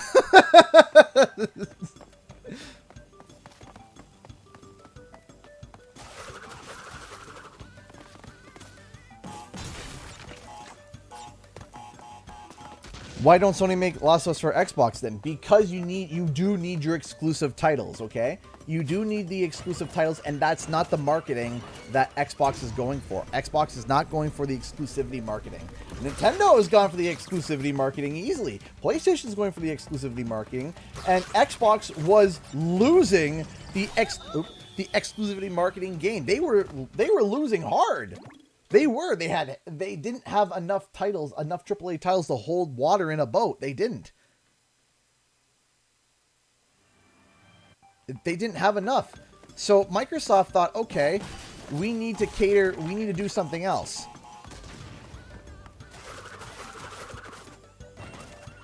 So PlayStation's marketing plan is exclusives. That was always the marketing plan for every company, was what exclusives can we get? What exclusives can we get? What this, what that, you know. That's always, since the days of Sega Genesis, since the days of NES, SNES, that was always the marketing play. That was always it. But Xbox realized they were losing that game. They were losing hard. And it works for PlayStation. It wasn't working for Microsoft.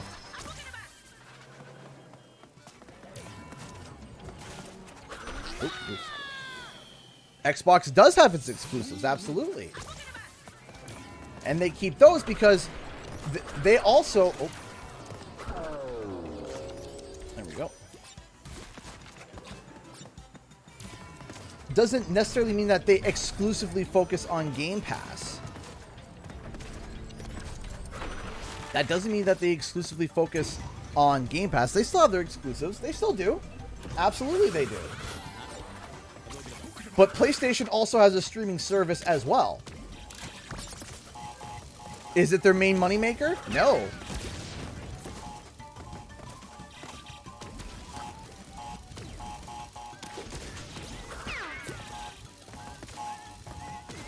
And then on top of that,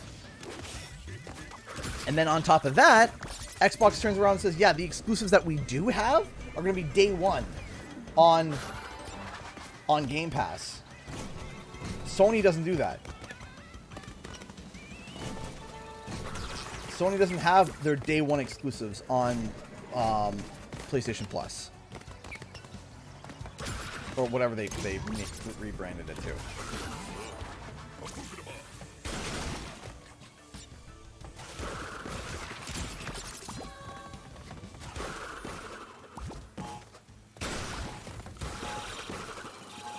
Like, you do need exclusives, of course.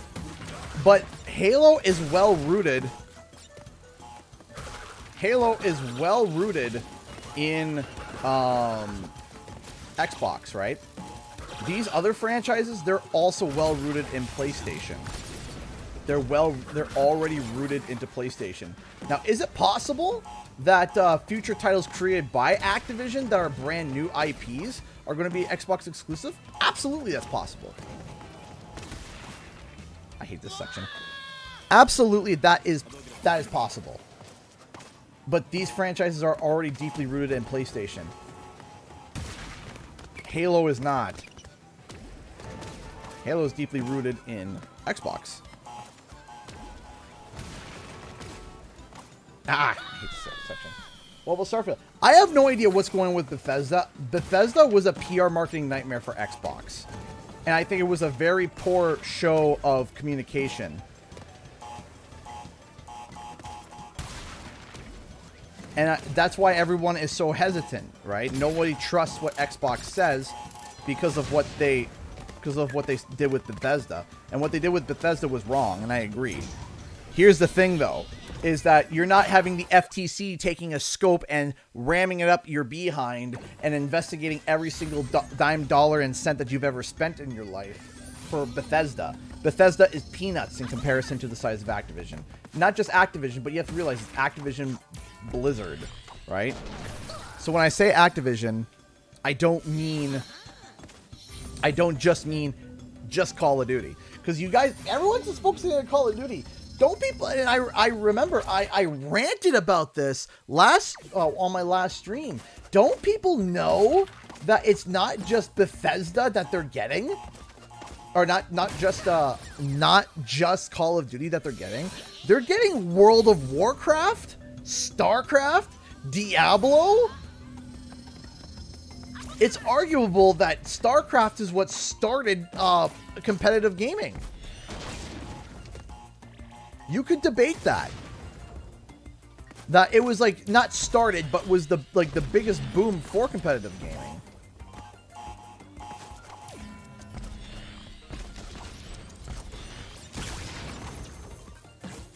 Dang, I messed that up. So Xbox owning that is massive. That is huge.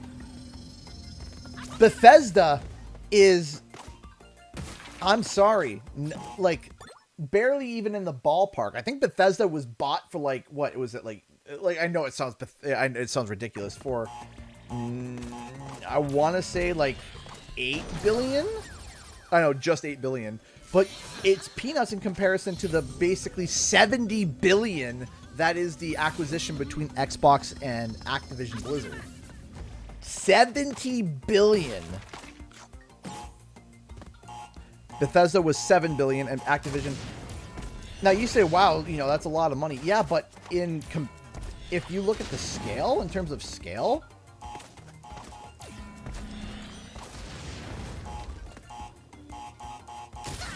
Oof.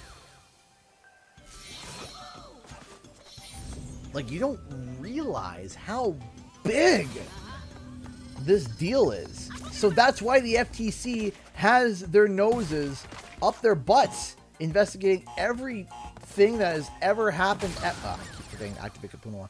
Investigating every single thing that... That's exactly why I think Call of Duty will be Xbox exclusive. No, it won't. It won't be Xbox exclusive because they already...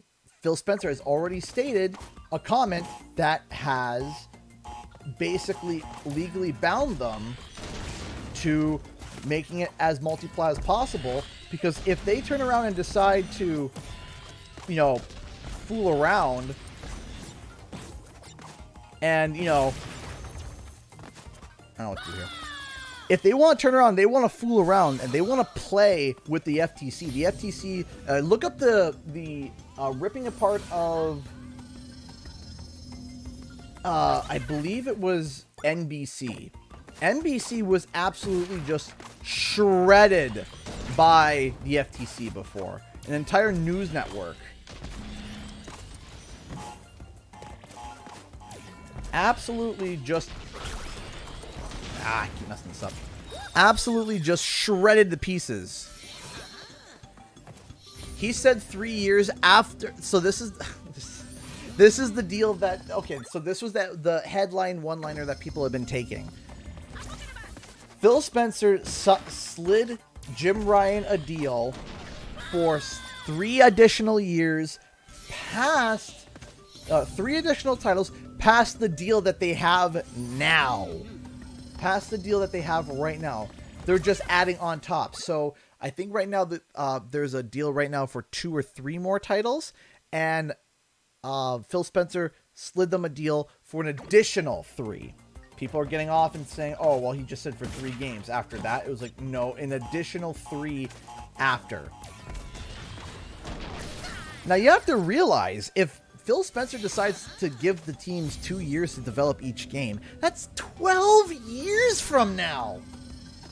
For 6 games, 12 years. How are we supposed to know what even the gaming industry is going to be like in 12 years?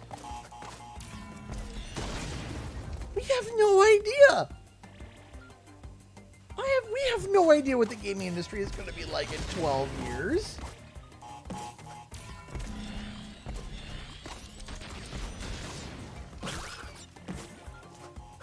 We have no clue. Phil Spencer might not even be CEO anymore in 12 years. Jim Ryan might be dead. No offense. Okay. No offense to Jim.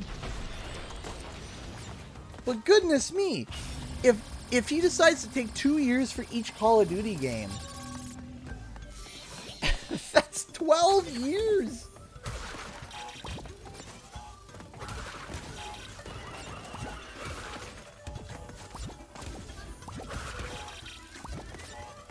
That, oh man.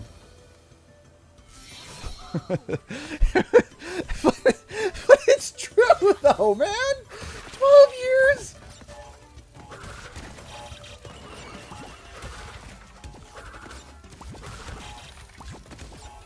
Like, think about that. 12 years, man.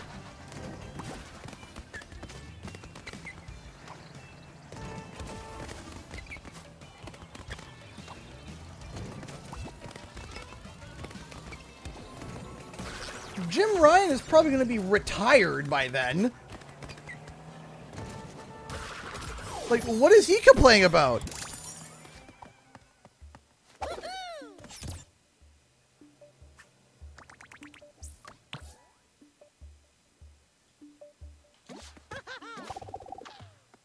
Goodness me.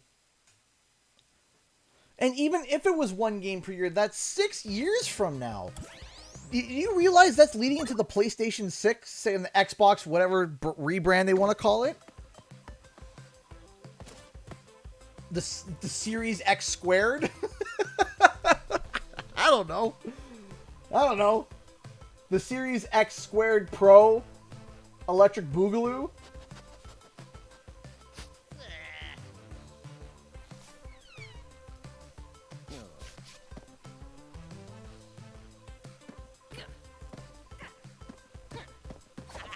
All right, I gotta go to the bathroom real quick again. Sorry. I will be right back.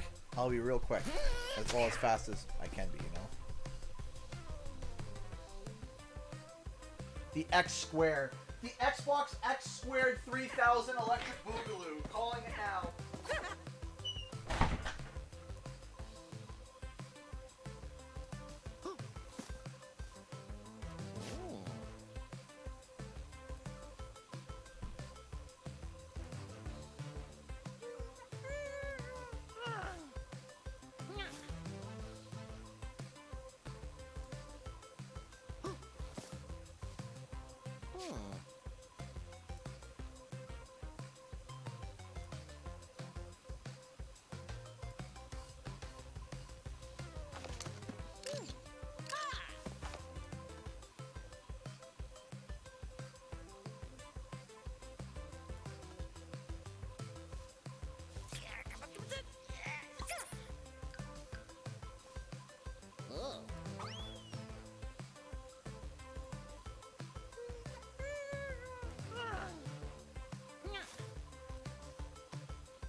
Back now. All right. We are back.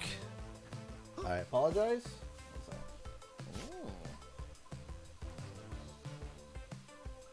By the way, because as I was on my phone reading some articles, there is something that's been going on. And if you are Canadian, you might know about this. And if you're not Canadian, you probably don't know this. And even if you are Canadian, you might not even know about this. So I'm gonna do Rush Hour, but I'm also gonna talk about something real quick. There is something that Canada has to deal with in their entertainment that is called the CRTC. Now, what is the CRTC? The CRTC is a part of the government. Here, I will...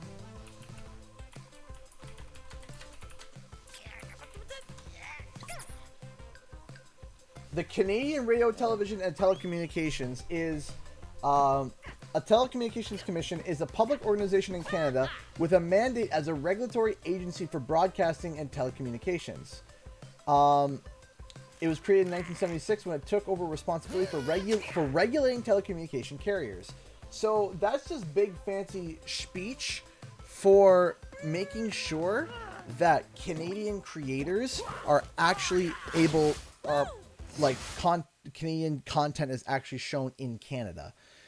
So they turn around and they tell all the radio stations, all the radio stations, all of the bookstores, all the TV, everything. Well, they turn around and they say, hey, a certain percentage of all the programming that you show has to be Canadian.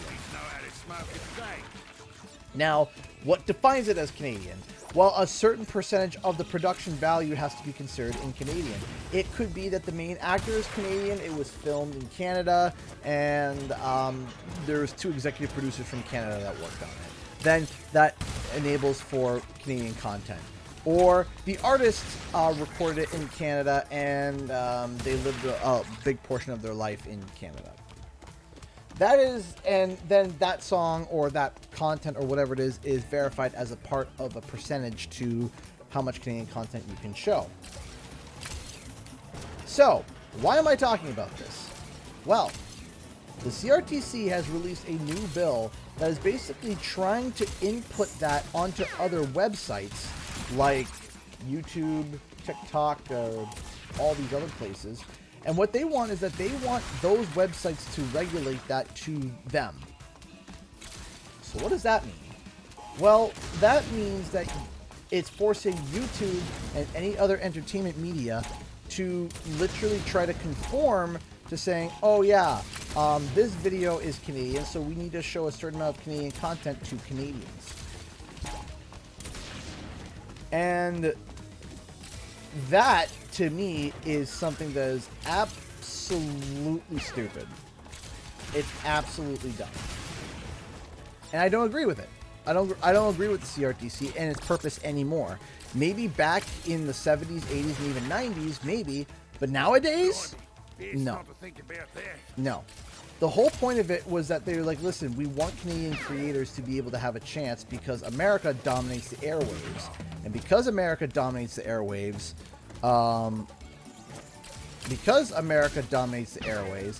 so does that mean anyone in the U.S. can't watch anymore? I hope not. No, it just means that people who are American aren't going to be seeing as our people that are Canadian are going to be seeing a lot less American creators if the bill were to approve. There's also other issues as well, because what will happen is that your content has to be set by the CRTC to be Canadian. So covering Crash and Spyro may not be considered Canadian because while I'm Canadian, the content that I cover is not Canadian, therefore my content would literally not be considered as part of the CRTC, which means that there's a portion of my content that won't be shown to Canadians and otherwise. So here's my question. And this is something that makes no sense. And here's a really good way to compare it.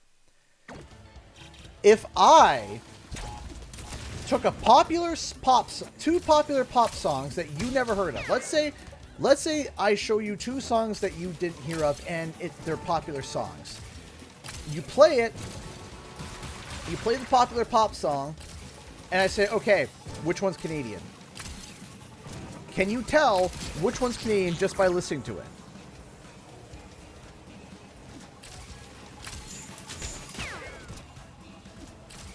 Can you tell how Canadian someone is by the video game that they make? How Canadian they are?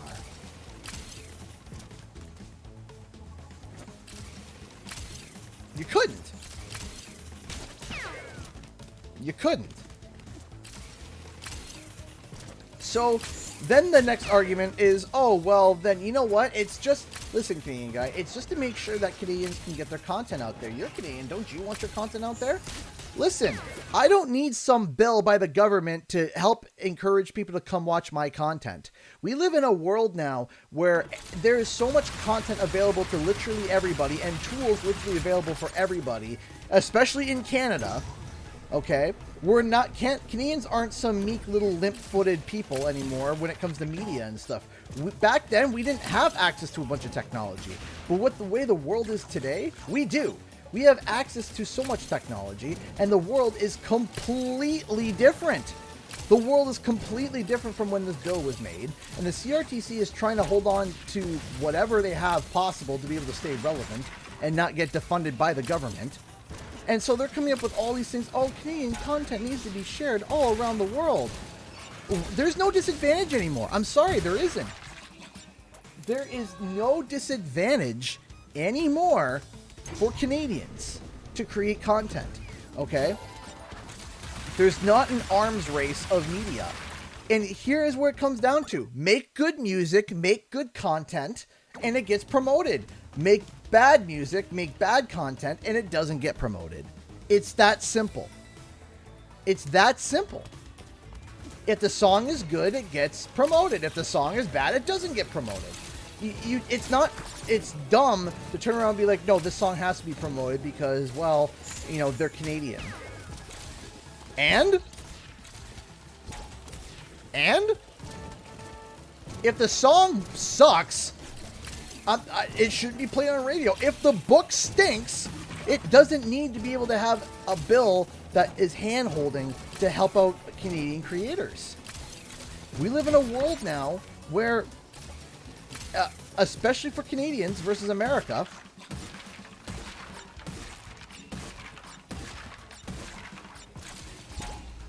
and all it's going to do is cause just a disadvantage.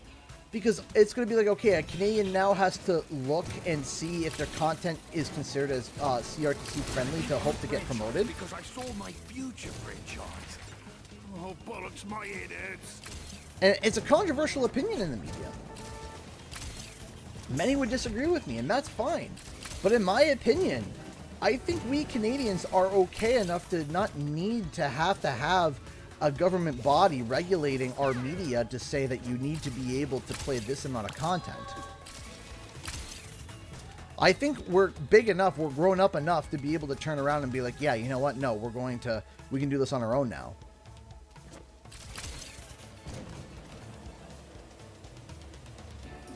And what kills me is that there is so many big movie stars that are Canadian that wouldn't get the benefit of CRTC. For example, Ryan Reynolds is Canadian. The heartthrob Ryan Reynolds and the comedic timing genius and Deadpool is Canadian.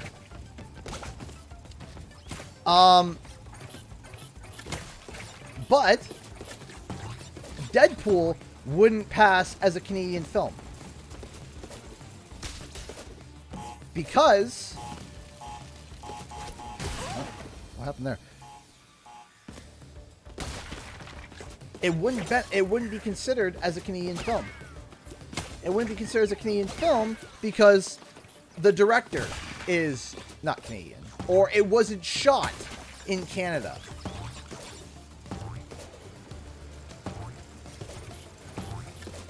So it's not legible to be considered to be pro mode according to the CRTC standards in Canada. Shoot. It would be ridiculous. Wasn't Deadpool 1 shot in Toronto? I don't know. Was it? Was it shot in Toronto and was the CGI done in Toronto? You see, the problem here is that up to a government regulation to decide whether or not something is Canadian or not and worthy of broadcast standards is ridiculous.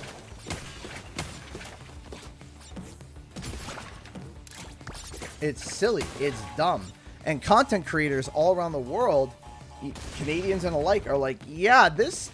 They're trying to introduce a bill, C-17, I think it is. They're trying to pass it, and they keep giving different flavors to it. They keep giving different tastes and different this and different this and different that. And they're trying, and it gets denied.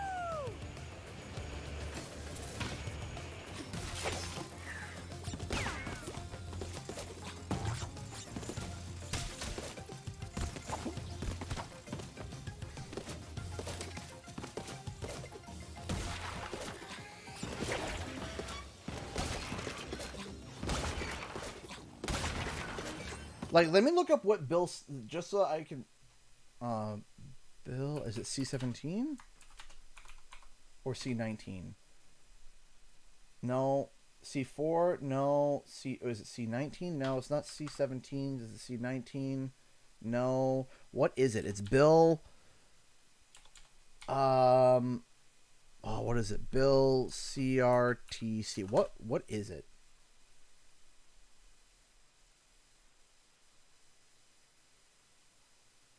C-11? It might be C-11.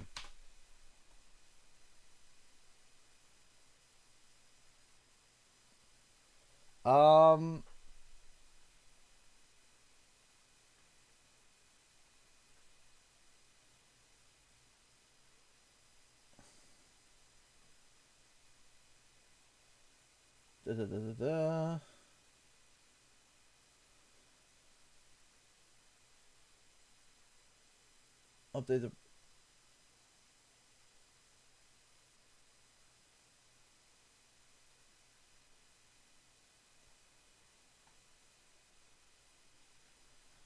Okay, so this act maybe says the Online Streaming Act. So what is it? Hold on a second.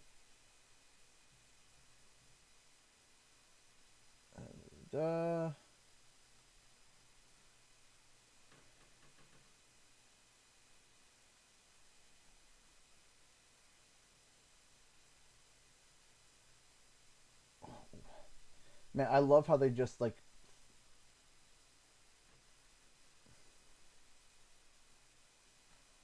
what is it?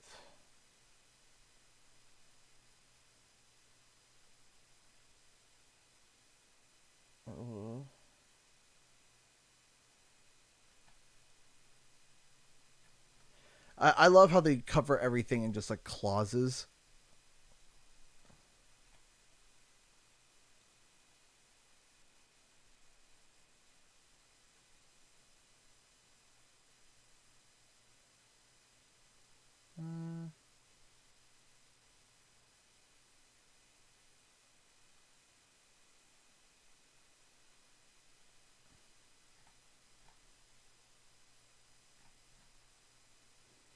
That's not the bill. Is this the right bill I'm thinking of?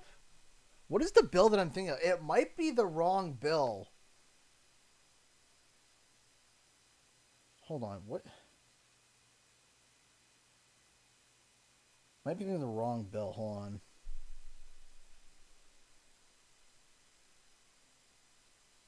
Okay. Successful.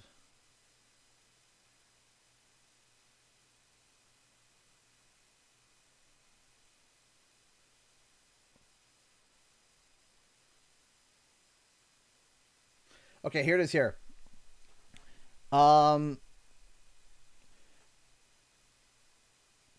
concern that his content might get caught up in Ottawa's online streaming bill, which would subject streaming giants like Netflix, Spotify, and YouTube to the same regulations that already apply to conventional television and radio broadcasters in Canada.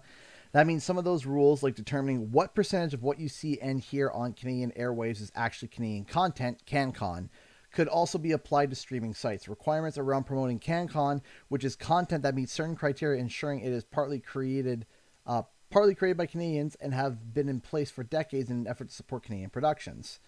Let's say if you're a Canadian musician and YouTube starts showing your music to other Canadians artificially. It doesn't necessarily mean that those people that are seeing your music are the best audience for your music. It just means that they're Canadian. So they're going to be showing your videos to people who have less interest in your video. And the problem with that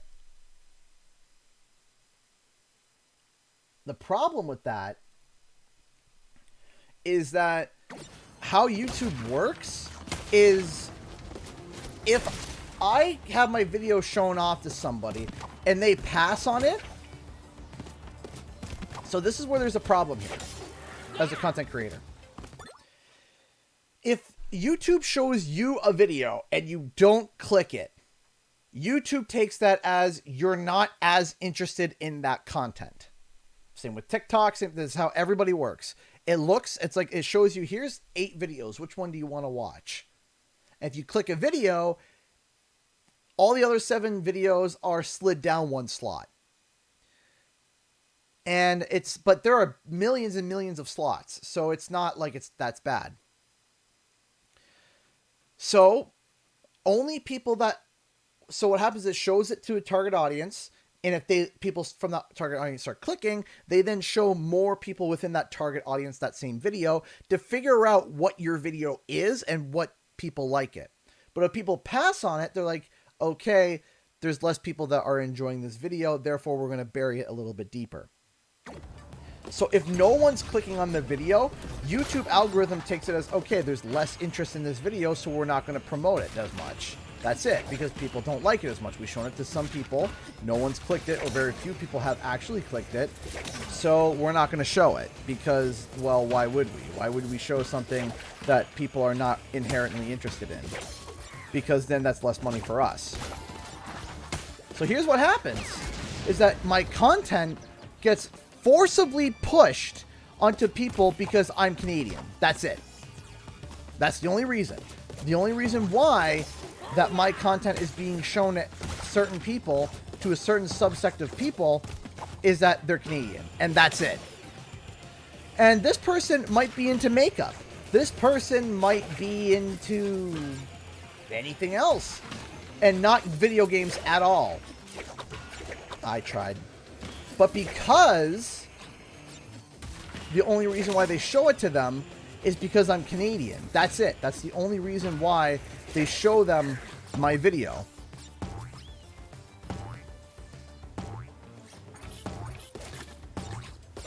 But guess what? Then YouTube determines, oh, well, less people are interested in this video. But the problem is that they have to be purposely showing the content to the wrong people. Just because it's Canadian. Oof. I don't want subscribers that don't watch my content. Period. I don't. Now, some might be like, why would you say that? Isn't a subscriber a subscriber? No, it's not the same.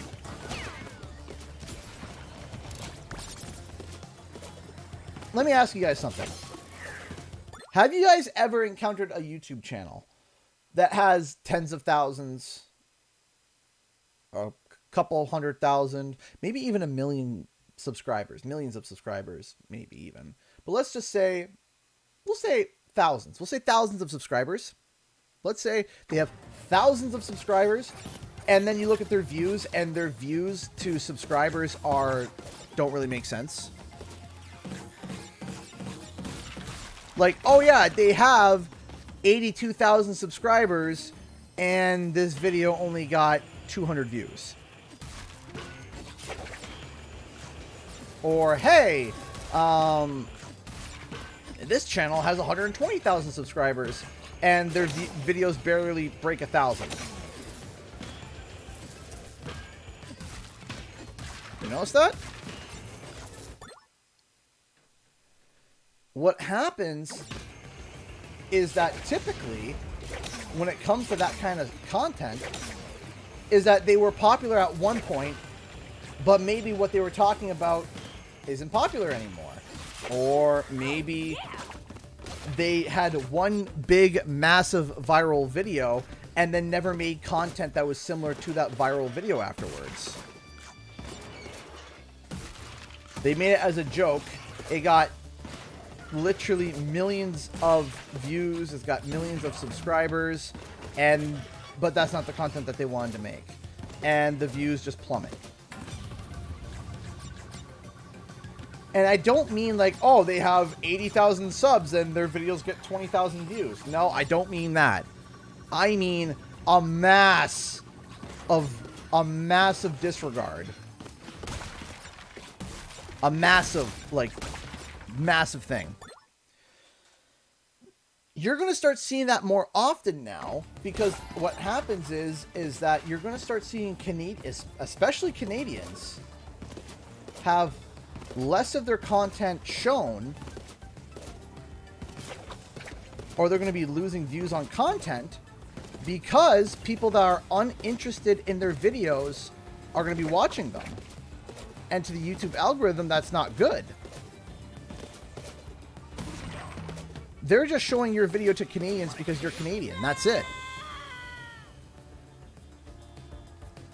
Or rebranding into something that people don't... Yeah, that's another thing that can happen.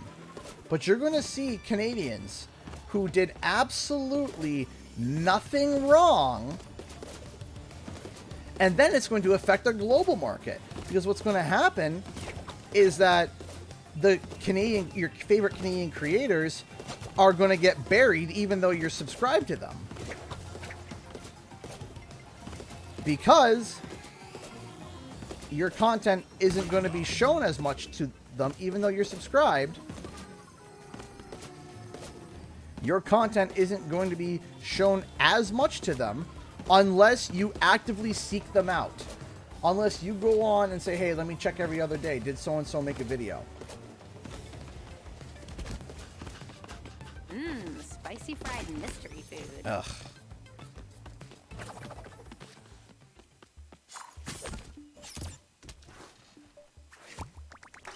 And this can be anybody. This could be anybody, as long as if they consider as Canadian, but because their content wouldn't be pushed, that would mean a Canadian would have to try to figure out, but it's impossible. It's impossible for a Canadian to create content that caters to every Canadian because everybody's different, right? Every single person is different. Every single person isn't the same. So what's going to happen is CanCon, all it's going to do in the name of Canadians to try to promote Canadian content is just going to bury Canadians. That's all it's going to do. It's going to bury them.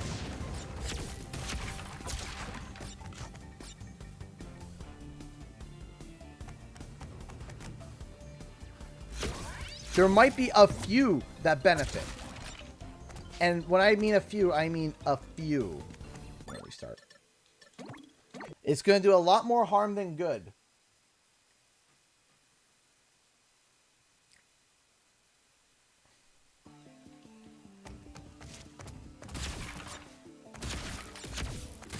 The only way that this could be prevented, and it would be absolutely stupid, is if YouTube had to create a special thing to their algorithm to basically make it so that Canadians that skip another Canadian's video because it's being set up for CanCon, it doesn't affect their rating.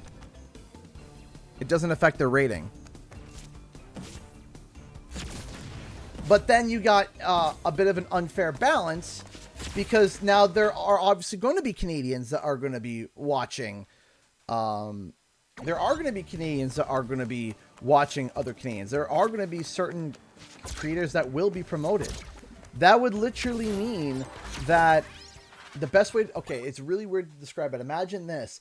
Imagine Canadians having a free pass of your content being shown to Canadians, and even though people skip it, it would not affect you negatively at all, but for everybody else in the world, it would. Do you see how that can be a problem all of a sudden? How unfair that is? Imagine Canadians being the only country that has something like that, where a Canadian content creator basically has a free veto to be able to have its content viewed by other Canadians. And if a Canadian clicks it, they get the benefit, but if a Canadian doesn't click it, they don't lose anything, but everybody else would. Is what I'm saying making sense? Does that make sense? It either causes problems for Canadians or makes the content creation system unfair and skewed towards Canadians.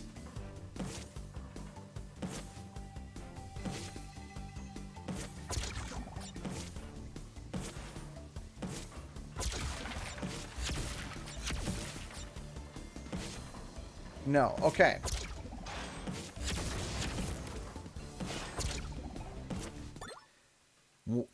I'm going to say this one more time just so that I can get it out, so I can try to make my point clear. Imagine you make a video. You're American. You make a video. It gets shown to 10 people, and 7 of those people don't click, and 3 of them click. So you get placed at the bottom 30% because the test people that they showed your video to, only 30% clicked, right?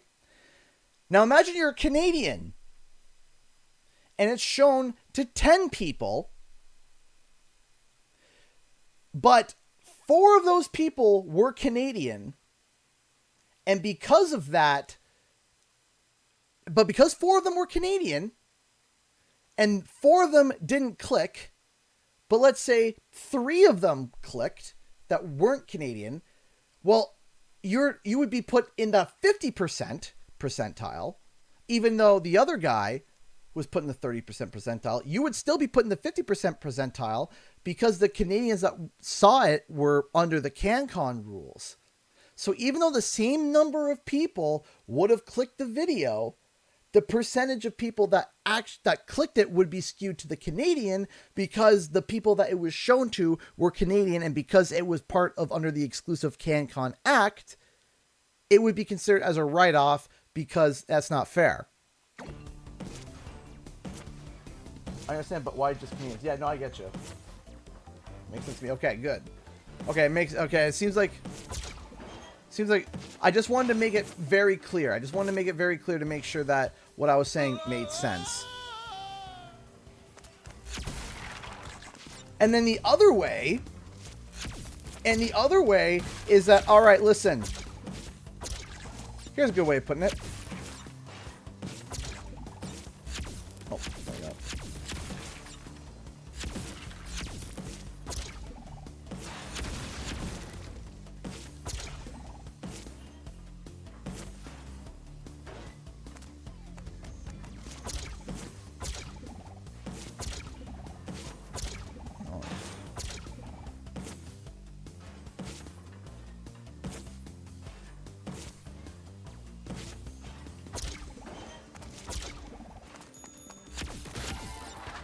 So they really want the "this is fine" meme. Yeah, basically, Chapman. Thank you so much. I appreciate that. Thank you so much for the. Thank you so much for being a member for 28 months. But yeah, you're right. You are. It's basically like, this is fine. This is fine.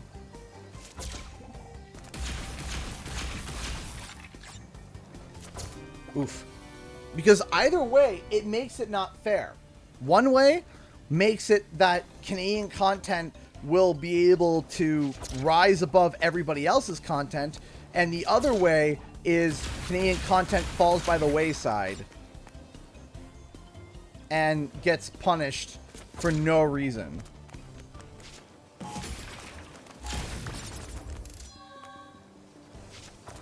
And it gets punished by their own government. It's hilarious. In the worst way possible, it's hilarious.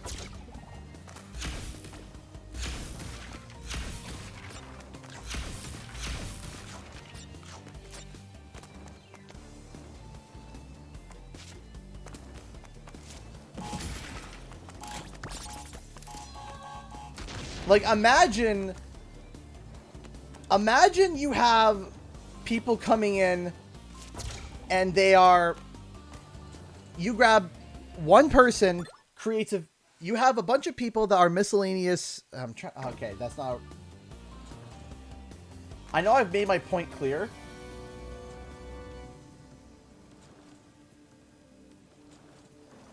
Yeah, if that's a bill that Canadians have set up that they want to pass, and if that happens, then that's exactly what happens.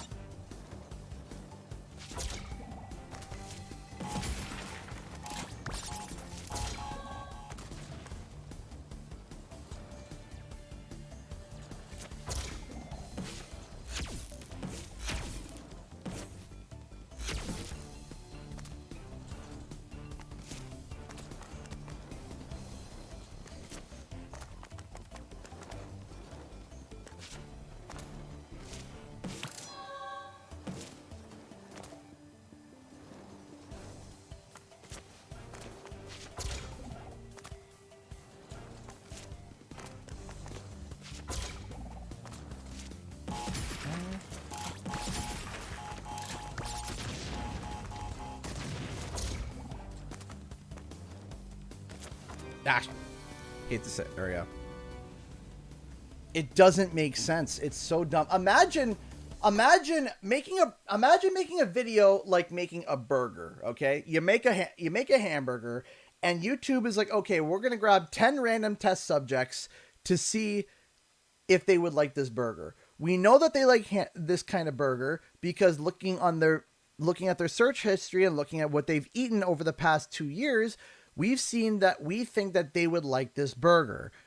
Now they're going to try this burger, and if 2 of them like it, then we know, okay, well then we're going to put this burger at the bottom 20% pile.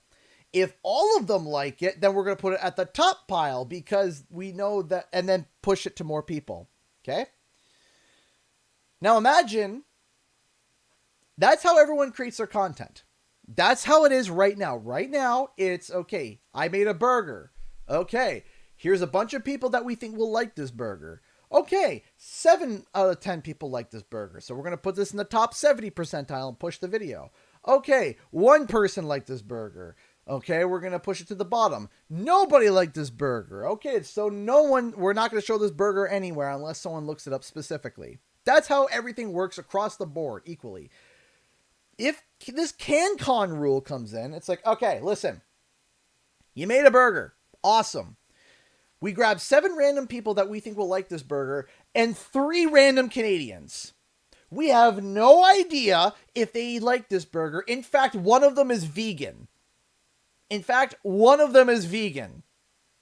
So we don't even know if they're going to like this. We don't even know if they like burgers or not. We just grabbed 3 people because they were Canadian. Okay, awesome. Oh, would you look at that? This video was loved by all 7 of the people that love hamburgers, but hated by the 3 people that we had no idea about, but they're Canadian. Okay, so we're going to put this video in the 70 percentile. When in reality, if those 3 were actually people that were interested in that category of stuff, and it was a 10 out of 10, that means that video would have gone viral. But because it was 70%, which is still pretty decent, it's not pushed to the top of the pile, even though it should be. That is how a Canadian will be. But if YouTube comes in and interferes and says, okay, they turn around and say, okay, so what we're going to do is that their opinion is irrelevant. We got 10 people to try this burger. Wow. If you fail, if those 3 people don't like your burger, period, you still, and all other 7 like it, you get put to the top of the pile because those 3 are considered null and void. But then guess what happens? Maybe one of those Canadians actually liked those burgers and everyone else liked it. Well, guess what? All of a sudden you have a viral video. When in reality, maybe it wouldn't have been viral. And then On the other side of the coin, let's say one person makes a bleh video. Someone makes a bleh burger. It gets 2 out of 10 people liked it. Okay, cool. Well, let's say a Canadian makes an equivalent bleh burger with YouTube interfering. Okay? Well, it becomes 2 out of 7 instead of 2 out of 10. Because those 3 won't be considered. So 2 out of 10 is a lot better, or 2 out of 7 is a lot better than 2 out of 10. So that means even though they both suck, the Canadian's burger is put on top because more people are, by percentage, enjoyed this video over this video, even though it was the same amount of people. Even though it was the same in quality. Does that make sense? So this YouTube game, if this bill passes, has just become completely either unfair to Canadians or completely skewed for Canadians.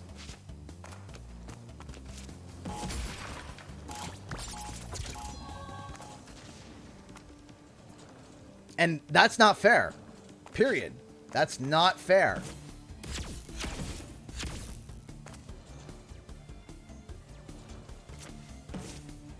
That's not fair to Canadians. That's not fair to Americans. It's not fair to any content creator. It should be just a level playing field. We're at a point now. There's no technological advantage anymore between... There's really not. Especially when you have videos. You have videos of people with 4K drones over an active volcano. And it's absolutely breathtaking and beautiful. And it gets 50,000 views.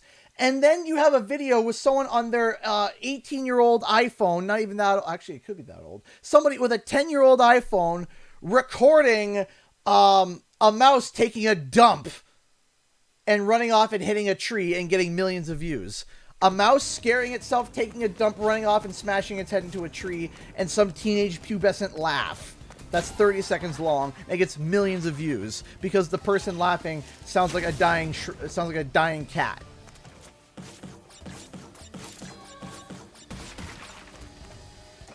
Content is so subjective now that literally welcome to modern day.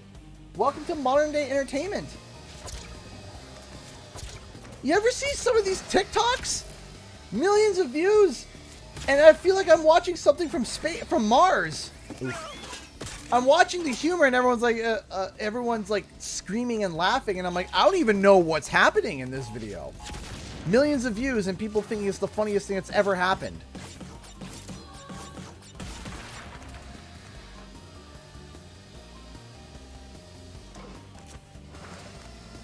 But hey, welcome to the modern day humor.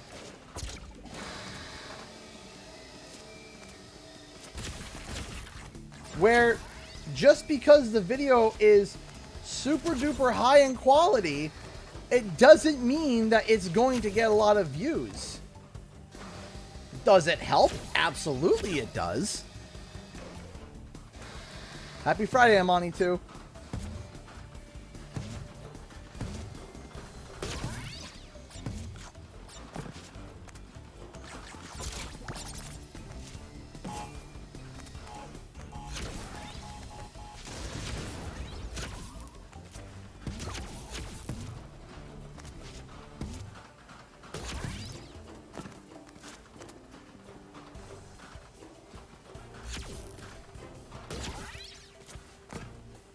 That's okay, Amani, too. You can hang out and chill as you like. You don't have to be here. You don't have to be here all the time. You can be here as little or as much as you like. It's alright. Everyone's free to be able to tune in or not tune in or have to do with their stuff. Don't worry. The point is that it's dumb. The streaming act makes literally 0 sense. Because either it gives an advantage to Canadians if YouTube has to come in to make it fair, or how did you become a YouTuber? I've always wanted to be a YouTuber. Exactly. They're funny. They are people find them hysterical. So I've always wanted to be a YouTuber. It was just figuring out what. Yes, I started a YouTube channel. That's how we start. That Schnurgleshank was Schnurgleshank. Ah, Struth. Who cooked it? Heat was too high. That's why it was all rubbery inside. That part grill marks too. I liked the pickled Wumpa leaves. Cortex, you cad. Why did you not see it before? Give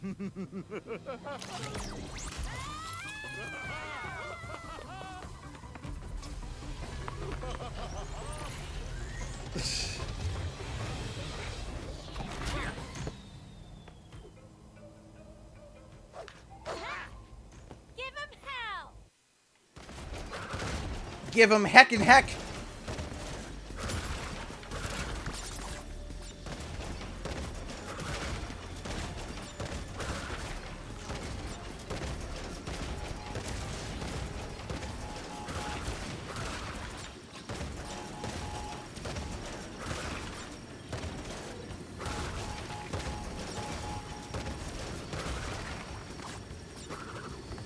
Oh, no. Dang. No! Hey, Carson X, how's it going? No! No!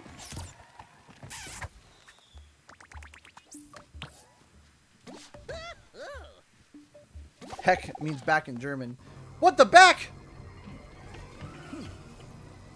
There's another way I can break this cycle of endless fighting between us. I can go back to where it started. I can undo my greatest failure. He means you, Crash.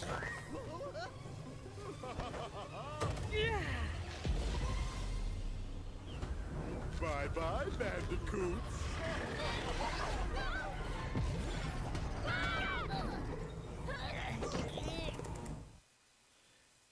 Bwah, bwah, bwah, bwah. That's fine. Hey! And now for me to stop. Thank you so much, Chapman, for the $5 super chat. Oh, sorry. The voice almost went out there for some reason. Thank you so much for the $5 super chat. It's like trying to fix a game, but it ends up blowing up in the game fixer's face. Kind of? Kind of? It's like... Ugh. It's just dumb. It's just dumb. Because you know what's going to happen. What's going to happen is that if that becomes a thing where all it is Canadian content is shoved and pushed, Canada is just going to become the content creation of the world, because people that have millions of dollars are going to move to Canada to have their content be able to not have to deal with as much negative prompting. Do you not recognize your own face? I've come Or people are going to leave from Canada because it's like getting shot in the foot. to the general of your army, you will fail. The machine rejects fraud. Feed! Embryo, alert the guards. Why won't I listen to me?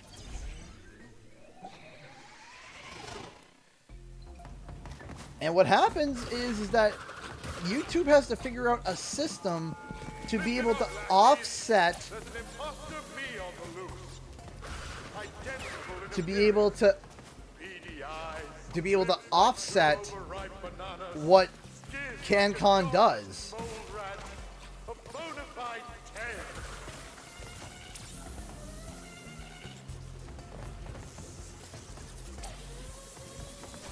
I think probably one of the funniest things I have ever heard from a game dev, and I started laughing. It was 99 bugs in the code. There was 99 bugs in the code, 99 little bugs. You take one down, patch it around, 4,692 bugs in the code.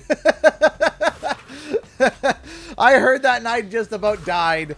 Chapman doing his own little donation train tonight with another $5. Thank you. Historians will record this as a time of Canada's government made the smoothest brain decision. Oh yes, that's It's definitely a smooth brain decision. Hey, Tiffany. Hi, Kia. How's it going? Beady eyes, lips like two overripe bananas, skin like a jaundiced mole rat. A bona fide 10. Thank you so much for the additional $5. Thank you. Yes, Canadians are going to go down as the koalas in history when it comes to this stuff, if it passes. But it better not pass, because it's in like the House of Commons right now. And listen, it needs to be the House of Common Sense, right? Because they need to be able to understand how this stuff works. Now listen, I don't want to rely on YouTube on whether or not they create a system to be able to help me continue to make content. I don't want to... exactly, it should stand on its own merit because we have enough technology now to be able to do that.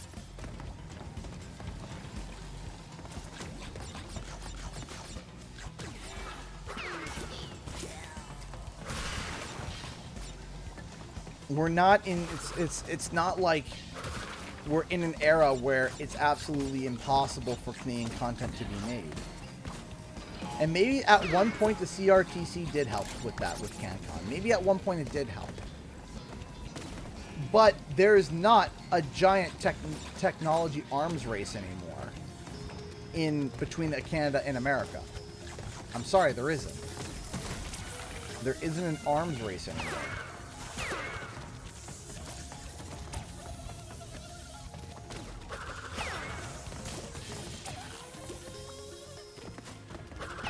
Now, is there an opportunity? Is there an opportunity race? Absolutely, there's an opportunity race. Sure.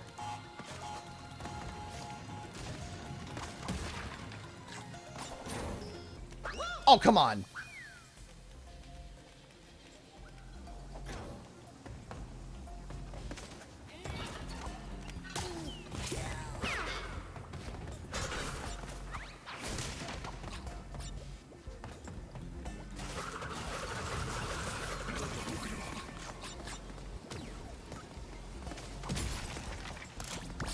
And the reason why there's an like, for example, I think that I would be able to grow my content even more if I lived in the States.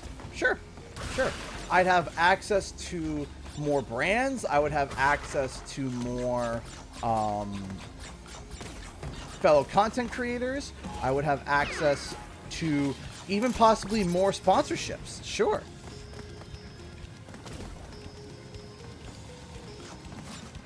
And yeah, that kind of sucks that I don't get access to that. But having my content forcibly pushed on other people is not going to make it better.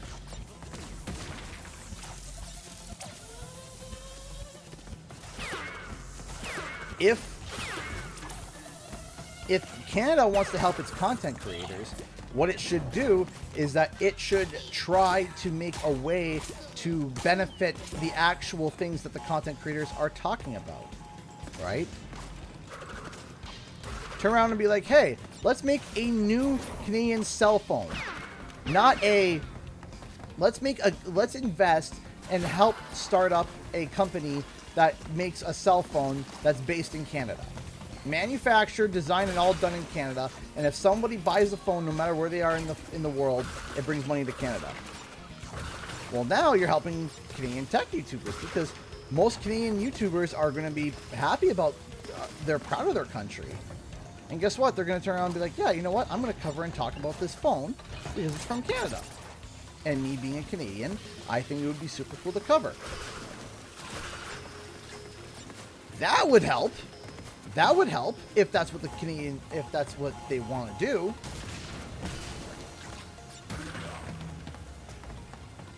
The CTR PC version when Microsoft takes Activision, I have no idea. CTR for PC has perplexed me. I've said no, it's not happening, to confused, is it happening, back to no, back to confused, and now I'm just back on confused. So my answer to CTR being on PC is confused grunting. Think of a caveman just going, ugh, ugh, I have no idea.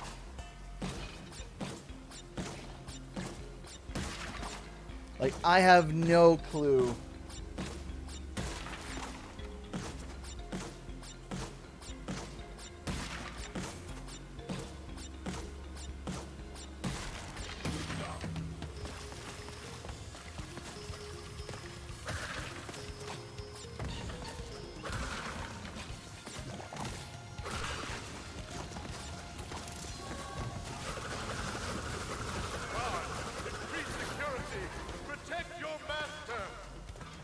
CTR and PC sounds so weird. Yeah, it does. Do I have a weird voice?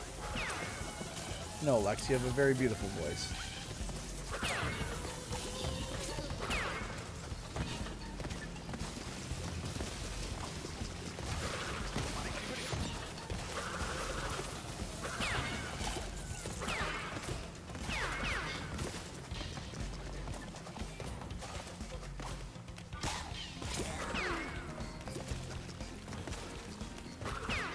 Nope.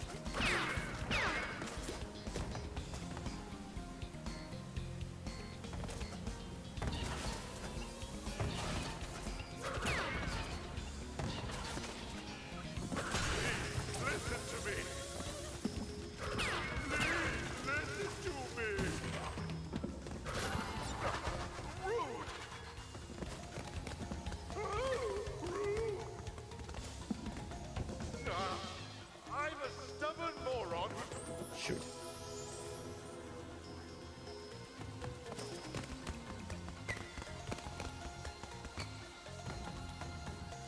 What's in here?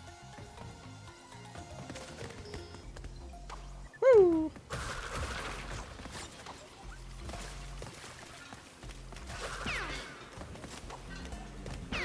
Bye.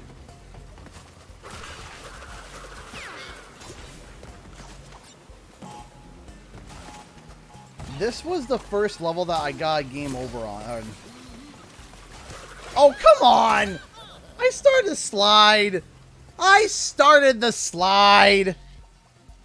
Yes, that is a mod that I have installed that Crash Bandicoot Aku Aku floats instead of spinning.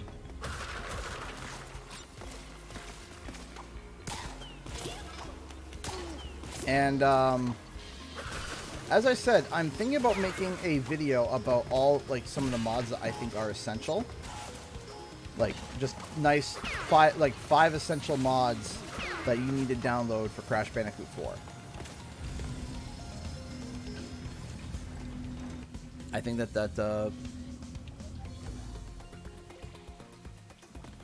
I did not make this Crash skin. I want to say I did not make this. This was made by a fan. I believe the name was ASO Painter, or it's ASO Painter, I believe. I believe that is the credit. ASO Painter, I believe, is their name. I might be wrong, but I believe that's their name. I don't know how I did that. I have no idea what I did there.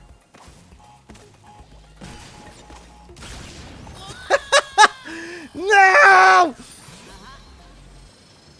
Cave guy A.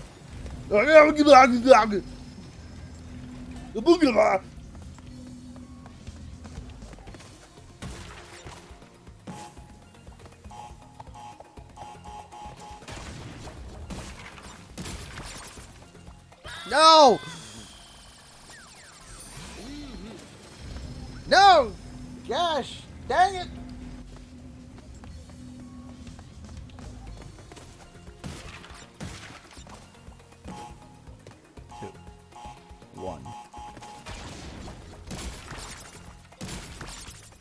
Oh, I made a grandiose mistake! Schwarzenegger guy, do it! Ow.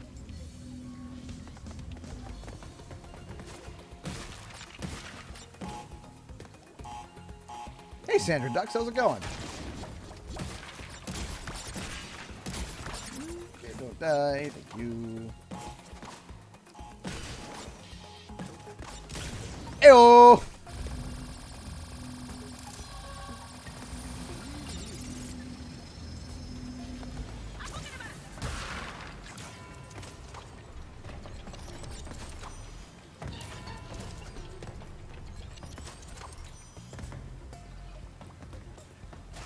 Boogie about.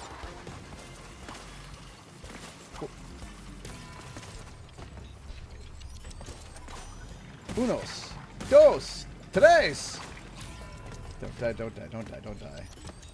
Ew. Yeah, we're good.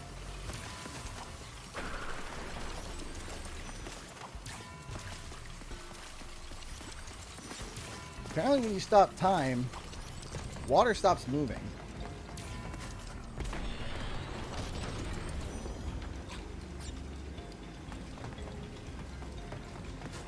Yeah, it is a busy stream tonight. It is a pretty busy stream tonight. Everyone here is ah, dang it.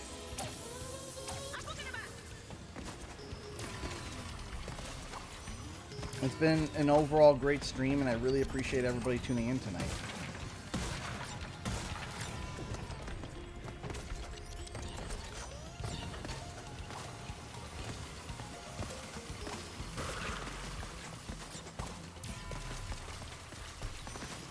And it's all in celebration of the alleged news. Alleged news.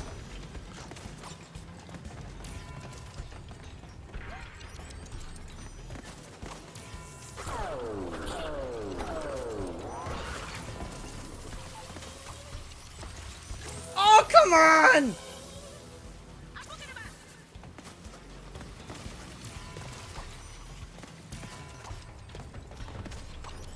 Boink, boink, boink.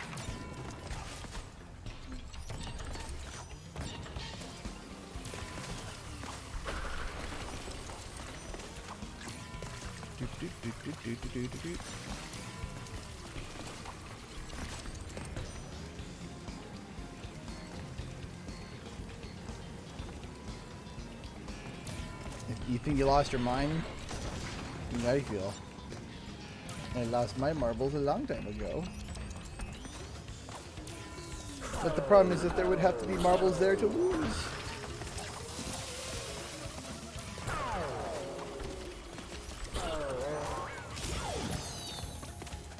I remember someone posted a picture of the bugs, of these electro bugs, and they're saying, listen, I'm not mad. Who made these bugs? Who came up with them? I'm not mad. I just want to talk. And I'm just like, oh, goodness me.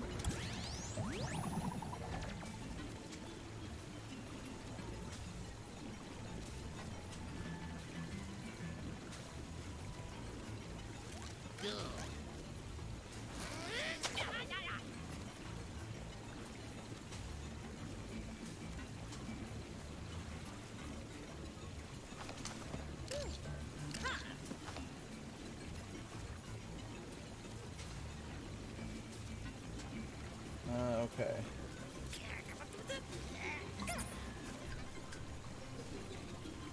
Okay. So, there's not enough time to be able to do toxic tunnels. So we are going to go to the questions and answers, or as I like to call the Q&R, which is the questions and rants. So give me a second here. We're about to go into questions and rants.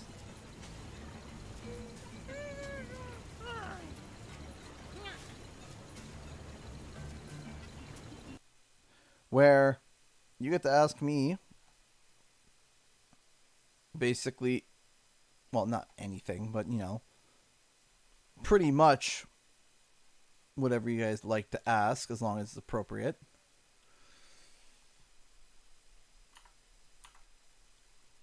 Give me a second here. That time already? Yeah, it's 10:53. Okie dokie. So I will be back tomorrow with Spyro the Dragon. Spyro the Hergendurgen. Spyro the Swedish Chef.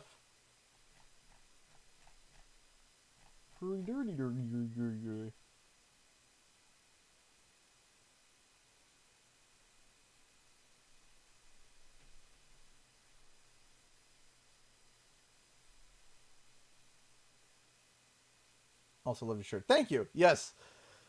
I figured because of the pizza. Come on.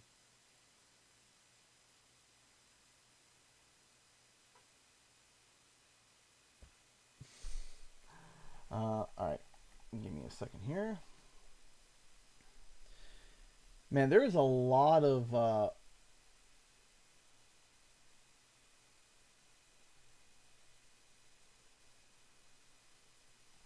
there is a lot of people still talking about that that Wumpa League stuff. That's alleged. Might I say alleged? It's still alleged. Allegedly.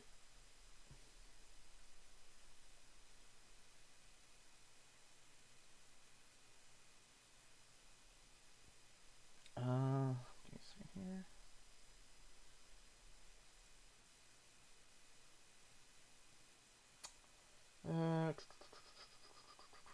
What was I doing? Setting that up, and setting that up. All right, let me set. Yes, that is the word of the day, children. Allegedly, seemingly, could be. That is the sentence of the day. Allegedly, possibly, maybe. All right, 3. If you guys have any questions, please fire away. Boop. Any PO box updates? No, because I have been going crazy. We started to figure that out last week, and then and this week.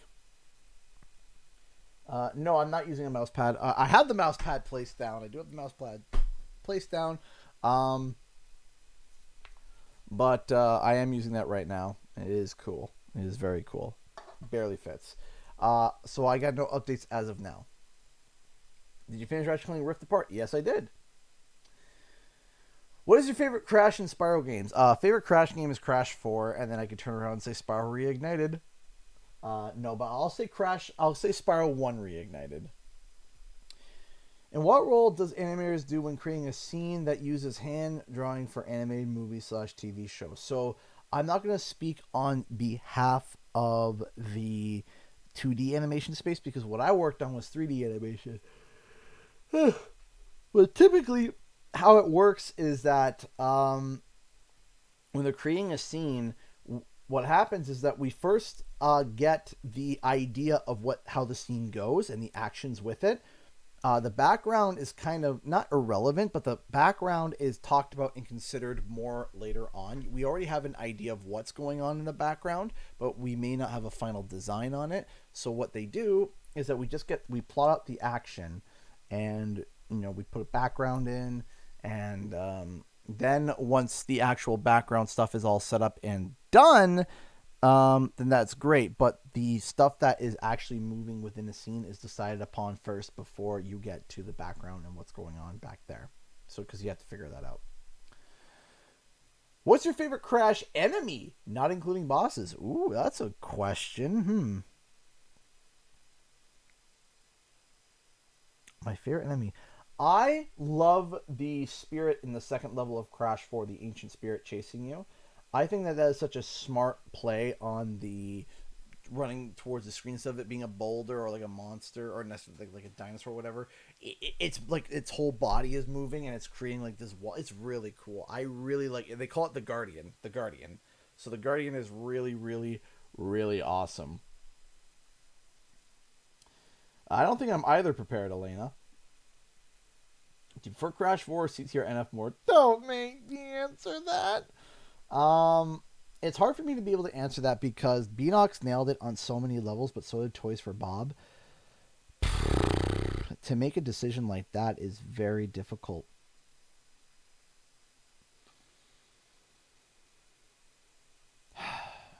I can't answer. I legitimately can't answer. Favorite or most treasured piece of Crash Spyro merch you own? Getting the stuff from Activision is pretty special. That's because nobody can necessarily buy that. You can't just go and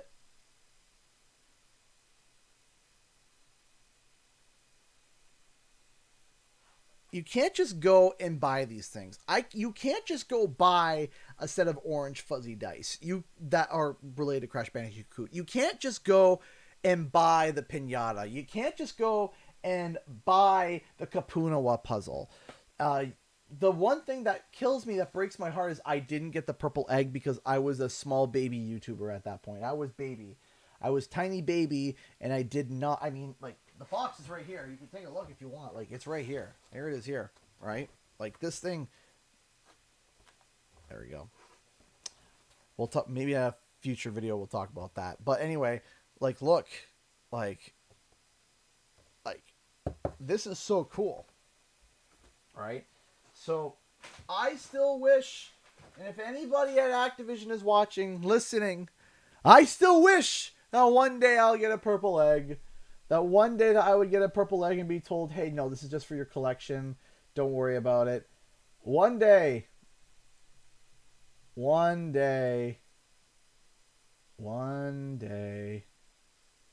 It's been 1 week since you look at me. So anyway.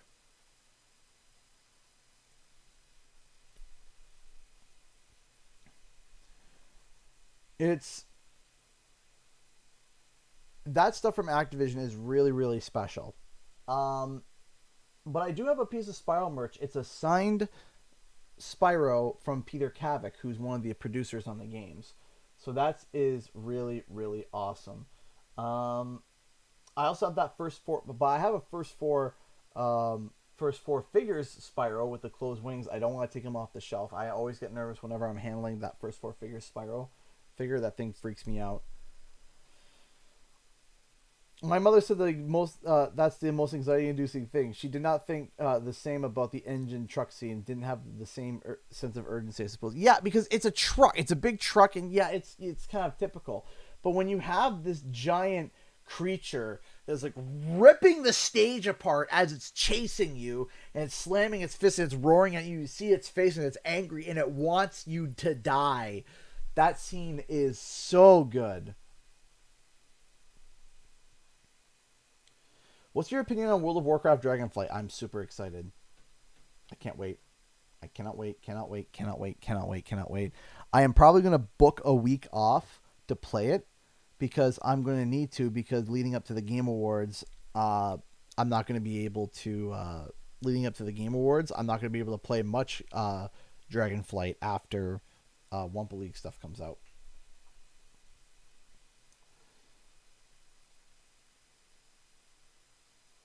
You freaked me out and you're like, I freaked you out? How did I freak you out? Like, freak you out in a positive way? What if when Spyro 4 gets announced, you get a dozen of purple eggs? I would cry. I would sit there and just hold them to my face and be like, I had a purple egg! Listen, okay, so if there's going to be one Crash title I would cry at, it would be Wumpa League. So, it would be Wumpa League, and the reason why is because Wumpa League has been something... You have to realize something. So for those who are listening right now, I'm going to be real raw and real honest with you. I'm not showing the back of the pizza box because it's got shipping information. But that's it. I can assure you that's it. It's just a white box. On the back is the shipping information. It didn't come in another box. It was just that box in general. So I'm going to be real honest with you.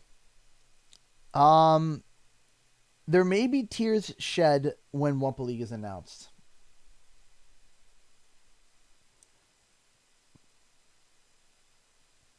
Yeah, exactly, Milk. That's exactly how I feel. Well, you don't realize that I have been talking... about this game now for about 2 years. And it's been faced with overwhelming negativity. And I mean overwhelming negativity from different parties, whether it be actual Crash fans, whether it be grifters, whether it be people that threw doubt at me, people saying the worst things about me, people that I thought were my friends no longer being friends with me, people saying literally the worst things about me. That it hurt my feelings, but I kept quiet about it. And I just held on. I held on. That's all I did. I just held on. I'm like, it's coming. You did the research. You did the stuff. You sat through it. You figured it out. Just wait. Just wait. Just wait. And I kept waiting. I was like, just wait. Hold on. And then, I was making some videos that at times I felt like were more for myself more than anything, to try to make sure that I still had the will to keep going because of the amount of negativity that I was getting. And then it really leveled. It did settle down when, which I'm very thankful for, Jez. He was he's the leaker that was leaking the stuff about what he has seen about the alleged Wumpa League. And when I heard and saw his report and him talking about it, it kind of settled a lot of people down. It kind of revigored my fire a little bit, because I was so nervous and so scared and so upset I was, and it hurt a lot. It hurt a lot to read what a lot of people were saying, to see what a lot of people were saying, the doubt, the terrible comments that people were making about me. Really, it hurt my feelings. So I kept holding, and to see that little tease has helped me a lot, because I'm going to be honest with you, I was losing the fire, I was losing the motivation, I was losing the hope. And I was scared because all of the research tactics that I did for Wumpa League that I've used for everything else has worked for every title that I researched, every single one that I've dug deep into, like Spyro, Crash Team Racing, the Spyro remake, Crash Bandicoot 4,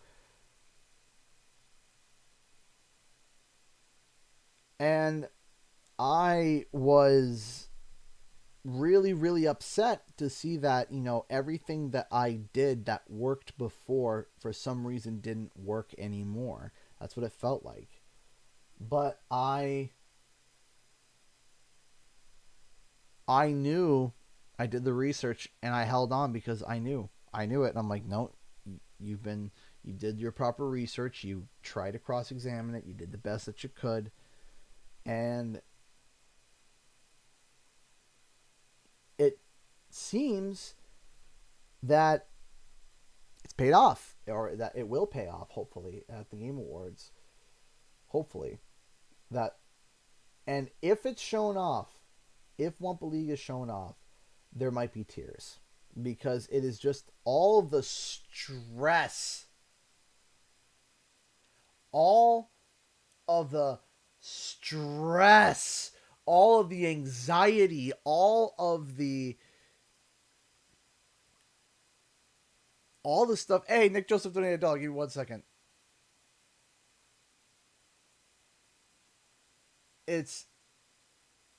All of it was just so much, and I've been talking about this game even with the news of it allegedly being canceled, shelved, or whatever for over a year now, almost 2 years. Almost 2 years I've been talking about this game. Over 2 years that I've been talking about this game, and almost 2 years that it was on the assumption that it was canceled. At least at minimum a year and a half.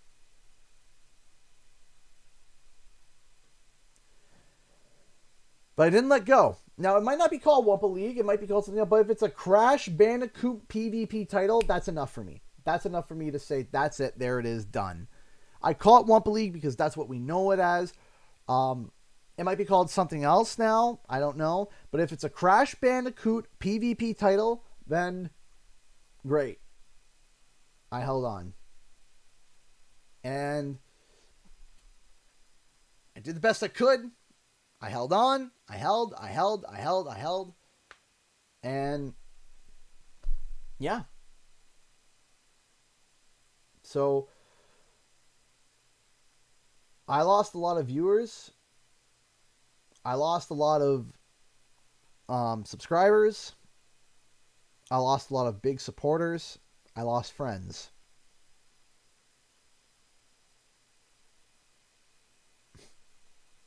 Few friends, actually.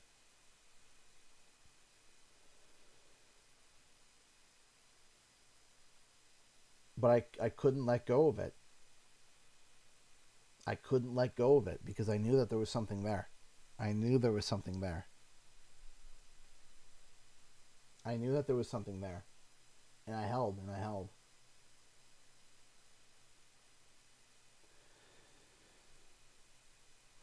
I've lost friends because I still believe Spyro 4 is a thing. I've lost friends because I've held on for Wumpa League. I've lost viewers. I've lost supporters. I've lost Patreons. I've lost a lot because of it.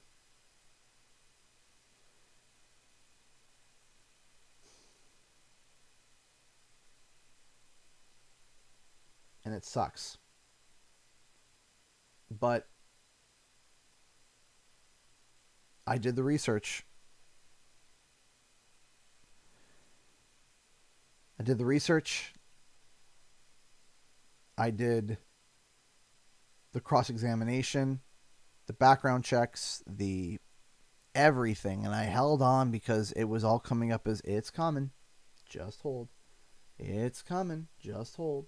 It's coming.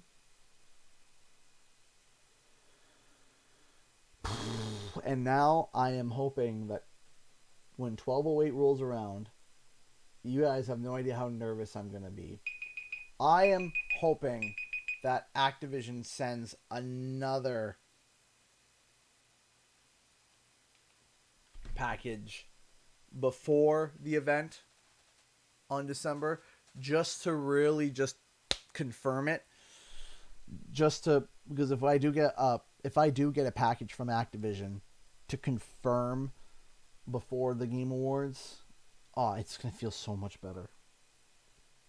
Oh, it's gonna, but then that relief is gonna be off my back. So, let me read this donation from Nick Joseph. I'm sorry you had to go through, but hey, man, I always have your back. I love hearing your theories and predictions, but I usually do take them with a grain of salt because we all don't have any solid info, but stay strong. Yeah, of course. That's okay to take my theories and what I say with a grain of salt. Sure, absolutely.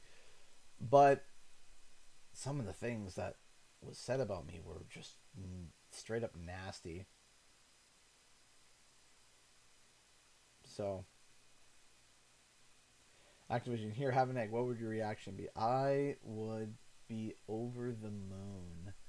Over the moon happy. So, anyways, ladies and gentlemen, thank you so much for tuning in tonight. I will be back tomorrow. We'll be back with Spyro. I'm not sure which one. We'll have to figure that out. Have to figure that one out because we started with Spyro 2, which was weird. So, anyways, ladies and gentlemen, thank you so much for watching, and I'll see you guys in the next video and our live stream. Time for the countdown. 10, 9, 8, 7, 6, 5, 4, 3, 2, 1. Bye.